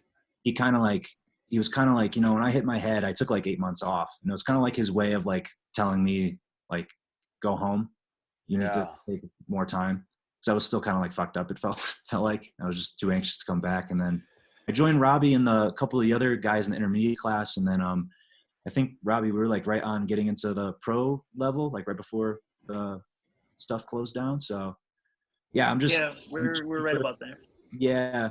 Just any criticism, critiques, just lay it on me. Like I'm happy to learn and listen to you guys. So that's it. Good. I mean, you have a great skill. I remember a match I think you did with Sephora. I thought was really good.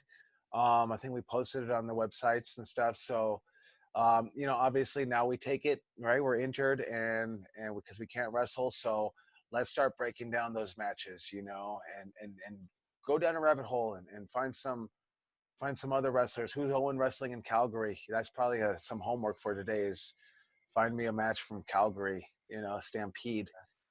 When he's probably wearing blue pants and white stars or something like that. Yeah. So, but yeah, you know, I mean, when we left, you were doing great. You know, I see us just really, you know, getting the rust off as long as you're staying in shape that we talked about.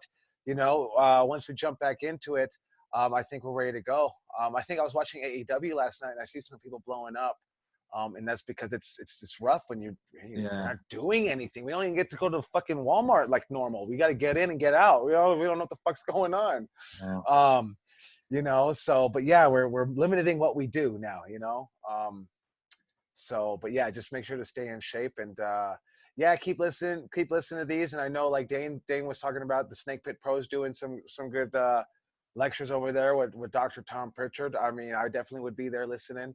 If I was a student, I should still be listening because I tell myself I'm a student. I'm just trying to find the time right now and make sure I get you guys going first.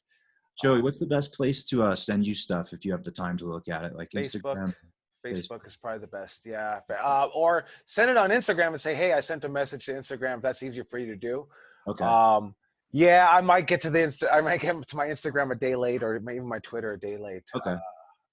I also have my email, which I check every day. So I'm really bad at like just computer file stuff. So the only way I really figured out how to do it was just to like direct message on Instagram. So I'll resend it to you, and then if no, that's fine. Just as long as you just tell me if we meet, if we meet during this, then yeah, just tell me, hey, I got a message there. Chances are I'll check it. I do check it once a day. I guess I just haven't. Okay, cool. But yeah, I'll definitely check it out. No, thank you. Cool. Good talking to you, brother. Thank you, man. All right. Viva Van, do you think we're better now? Let's see. No, we can't hear because anyone. No, everyone's giving us a no. It looks like no. Can you guys hear me now? Oh my gosh, it's clear. Look at everyone. It was my AirPods; they weren't working. Okay. All right. Okay, so Viva Van, how have you been?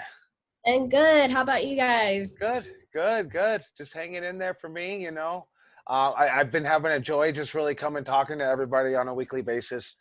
And I actually enjoyed this format a little bit better than me just talking for 2 hours straight.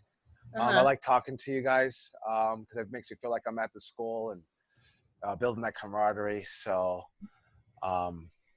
let's talk about what's your goal. You know, well, first of all, you know, I think I've talked to Robbie about this. Talking about, you know, Santino brothers, we always compare you guys, you know, maybe we shouldn't, but we do.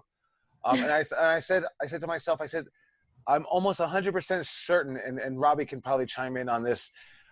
Viva Van is probably the first Santino to get flown out right off the bat from starting training. Yeah. You know, and I think that's an amazing job. You know, that's a lot of networking that you do. You know, I always had these things I want during school. I want to tell you guys, and then sometimes I don't go to class or you don't come to class and I don't get it. So I want to make sure to throw it out there now. But I just thought, you know, that's a tremendous job and incredible. I go back to, I was wrestling at the Nickelodeon in front of maybe 20 people at best. You know, my first go around, losing matches, you're getting jobbed out too, not even like the star of nothing. So I see you guys with belts, championship belts and stuff like that. I think RJ might hold the record of getting a championship belt the soonest. Yeah. Is that right, Rob? Right? You Yeah. know, so, and I just see these things, and I think it's just so friggin' amazing, you know, what you guys are able to do, you know, and I know we ride you guys, get this better, do this, you know, fix this is not good enough, you know, but, you know, 20 times better than I ever was, you know what I mean? Ain't nobody ever flew me out until I got into a national company, you know what I mean? So, but yeah, just really great job, and just continue to keep up with that networking, continue to keep up with the training and stuff like that. So Thank I just you. wanted to make sure to throw that out there. Thank you. So so what's your goal? What's your let's say I guess long-term goal, and then what's your immediate goal right now? My long-term goal is to be able to travel and wrestle all over the world, and ultimate goal is to end up in WWE. Okay, and I think that's a great route. You know, I always tell people, and I've even told Jake this, I said, if you had the opportunity and WWE wasn't knocking on your door already, I would love for you, Jake Atlas, to cut your teeth on the indies around the world for the next year. Obviously, he's getting more wrestling in now because everything is closed down, so it's probably a better decision, obviously. But I think that's a great journey to take, is try to learn everything, you know, doing what AJ Styles did and Daniel Bryan and guys like Kevin Owens, you know, just really grinding hard. So when they show up to the show, the WWE, there's already you've already made some noise, and they already know exactly what you're made of, and they probably already have a spot for you with Charlotte Flair at that point. You know what I mean? Mhm. So I think that's a great way to go about it. That's how you get your name out there. I always talk to my buddy Smiley, or Ryan Katz. He works over at NXT, and it's always about not how good you guys are or how good the wrestler is. It's always about, like, what are they doing outside to make a name for themselves. They're looking for people that have a name with themselves, you know, and you already got a good start. You have a great social media presence, you know, got a great social media following. That's going to go a long way. I know we've talked about you being Vietnamese, you know, and what's the language is It's Vietnamese. it is Vietnamese. Okay, I'm sorry. And but that goes a long way. You speak that makes a corporation like WWE say, what's going on in Vietnam? How do we get into Vietnam? Because we have an ambassador. You know what I mean? Someone that can help us. And I think you're already doing that with the bringing wrestling to Vietnam. That's amazing. Yeah. That's like history making, you know? It is. They're gonna, you know, help them, you know, so they can build a ring and then go down there and train them and teach them. That's like changing fucking people's lives, man. It really is, and that's amazing. And that's congratulations for that. So I think what you're doing to wrestle around the world is you're already underway. You know what I mean? And then to knock that one off, I'd love to, when we open our dojo up again, and to put the Vietnam flag, you know, because we put the flags only in places that Santino brothers have wrestled.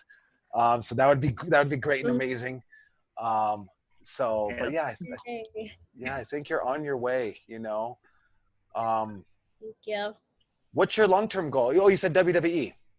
Yeah. You know, my short-term goal is just to I really want to get back in the ring, especially now that I'm done with school. I want to, like, work on. Congratulations. I didn't mean to interrupt you. Congratulations. I know for the other students, it's been a journey. So that was so awesome to see that picture.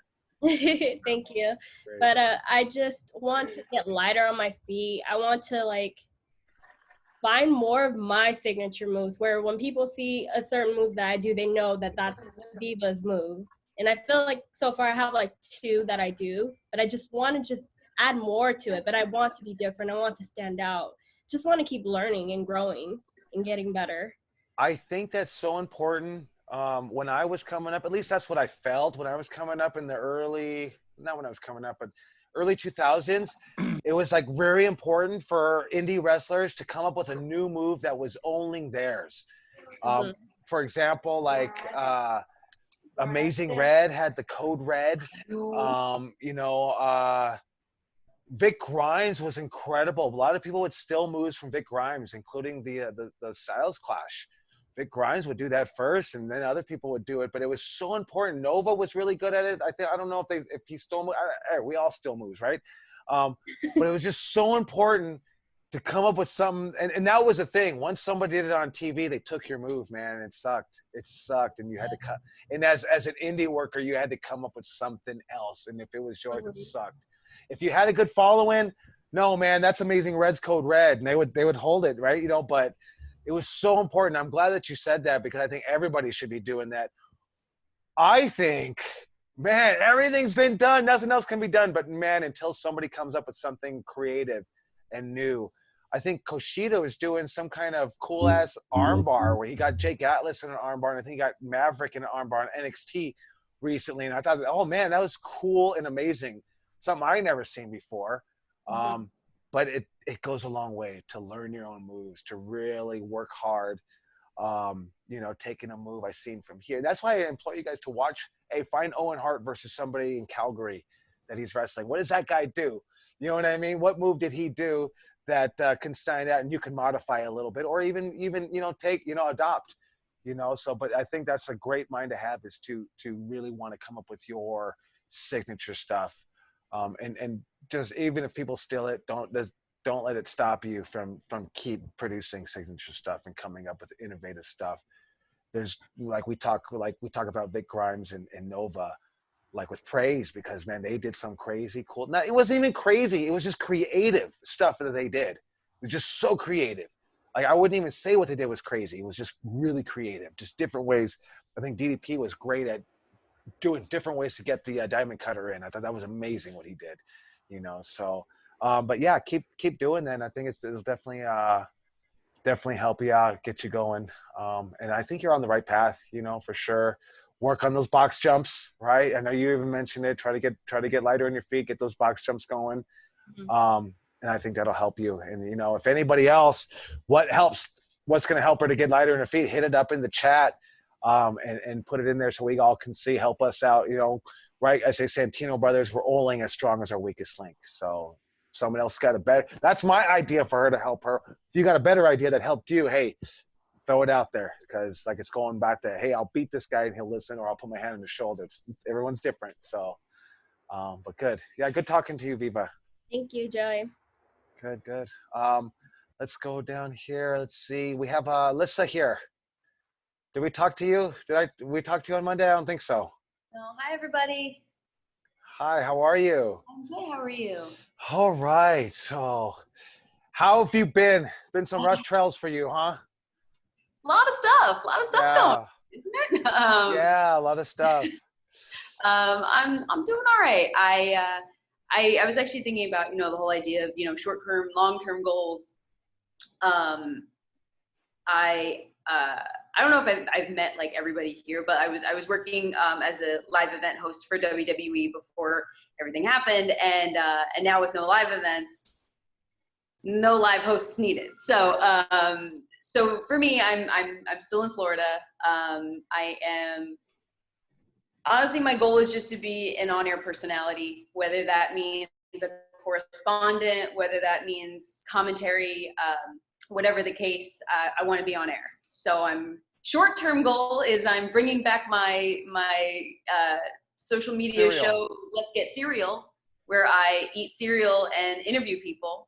And so I'm doing that right now, trying to drum up a little bit, figuring out more with YouTube and with monetization and how I can make that a thing. I basically want to be the Anthony Bourdain of cereal.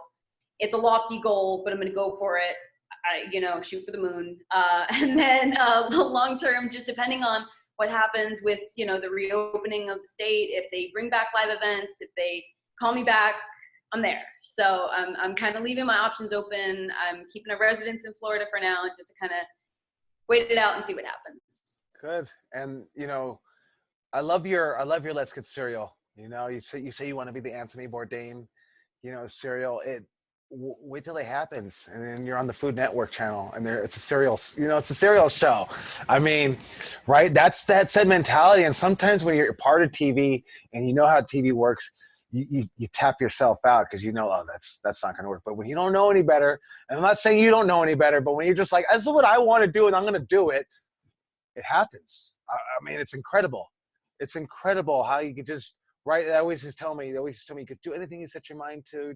Sounds like a cool saying, man. It's freaking true, really, right? Right?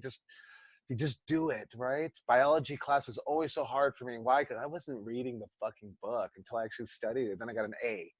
Nothing's hard if you just apply yourself. So I think, using this time as an injury, turning the volume down on some of the matches that you're seeing, doing commentary, doing live hosting on your own, doing live hosting, right? Using the social media platforms and all the tools that we have today, to get your voice out there, keep your voice out there, because that's the most important. If you don't have a voice on social media, it gets really quiet.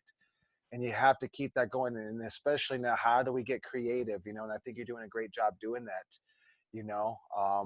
and working for WWE, and then no live events now. So now not working for them.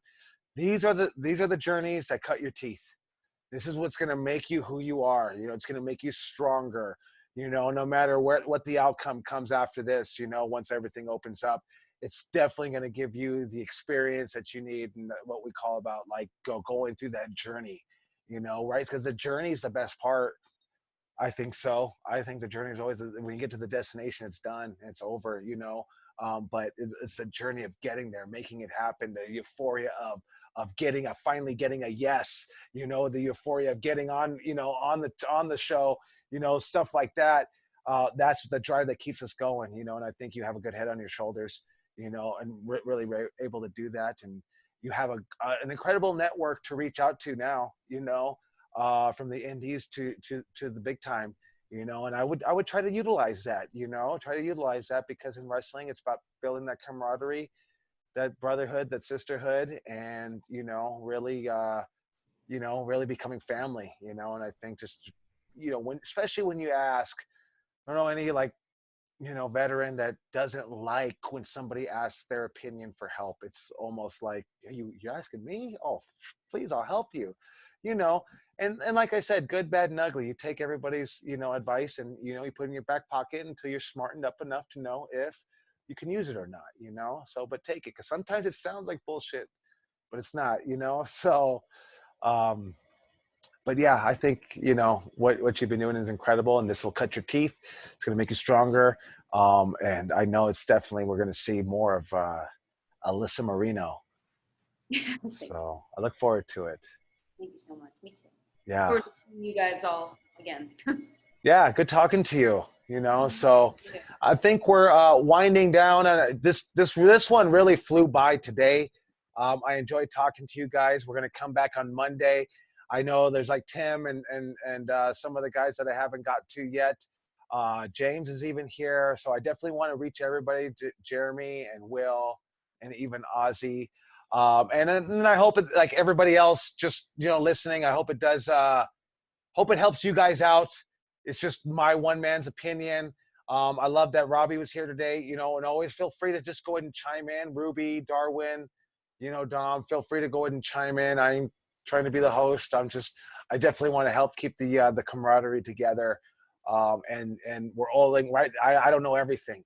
That's why Robbie comes in, or Ruby comes in, or Darwin, or Alyssa, or even the students, because I learned something new from even new students, because I want to be a student of the game. So I appreciate our talk today. It really, like I said, it gives me something to look forward to. Let's go back to, let's watch those Heart versus Heart matches. There's at least 3 of them on the network. I'm sure they're on YouTube or Daily Motion also. Raw November 96, Raw March 95, which is a no holds barred match, and then obviously the WrestleMania 10. And there's even a cage match. I didn't get around to watching that one, but watch that. The work is so smooth. The stories are great. You know what I liked in that there was actually in the no holds barred match, there was a lot of face heat from Bret Hart, and it showed that Bret Hart was aggressive. He was punching, but it was Owen Hart who was raking eyes. So it really still showed you the difference between in the no holds barred match. Even though eye rake could be used by Bret, he didn't use it. The rake to the back was by Owen Hart. Really classic matches. And then what I really want to emphasize is, not saying that they're incredibly basic, but it's just, man, you don't have to kill yourself is what I'm saying, man. These guys had some classic matches, doing sunset flips, victory rolls. Victory rolls the finish to, or the victory roll counter was the finish to WrestleMania 10. So it was just great stuff. Owen Hart working the back. It really lays out this, I think the Harts really lay out the psychology of wrestling, especially the way Robbie and I teach it. So it's a great thing to watch. You'll see where the cutoffs are. You'll see that Bret Hart's shine isn't even. It's not much. It's not much. He doesn't try to get much in because he's probably saving it for the finish. So I'd like you guys to watch those matches. I took notes on them.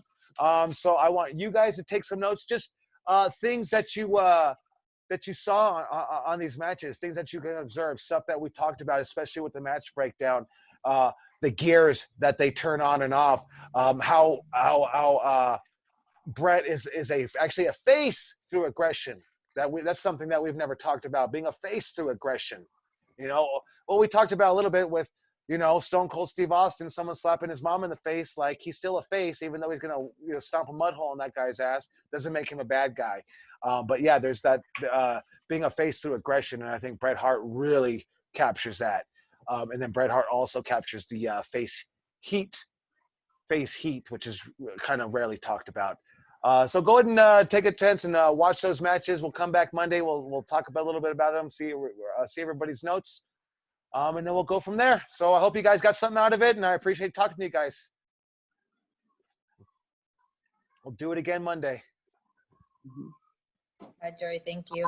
Bye-bye. Take care, guys. Robbie, nice to see Bye, you. Robbie. Robbie. Nice seeing everyone. See you later. Guys. Oh. Are we all leaving? I guess we're not bringing it in today. Oh shit! Oh fuck! Why didn't you tell me? Hey, you know what though? I was doing this. It's been terrible. Let's get it. Hey, some people left, but let's get it. Here we go. Like you're just covering the camera. It's just matters here. Yeah, we thought you were covering it. No paparazzi. All right, here we go. Robbie, bring us home. Let me try it better with you. All right, guys. Santino's on 3. Ready? 1, 2, 3. Santino. Hey, I don't know, but I felt like that was the best one. I don't know. I felt that we got it. Man, less people. Yeah, let's keep it going. Yeah, less people, but let's keep it going. Thanks, Joey. Thanks, right, Robbie. Thanks, guys. Thank you, All right, guys. Tim, Will, Ozzy, we'll get to How you we guys doing, on guys? Monday. We'll do Take it. care. We'll see you guys. James, good seeing you, brother.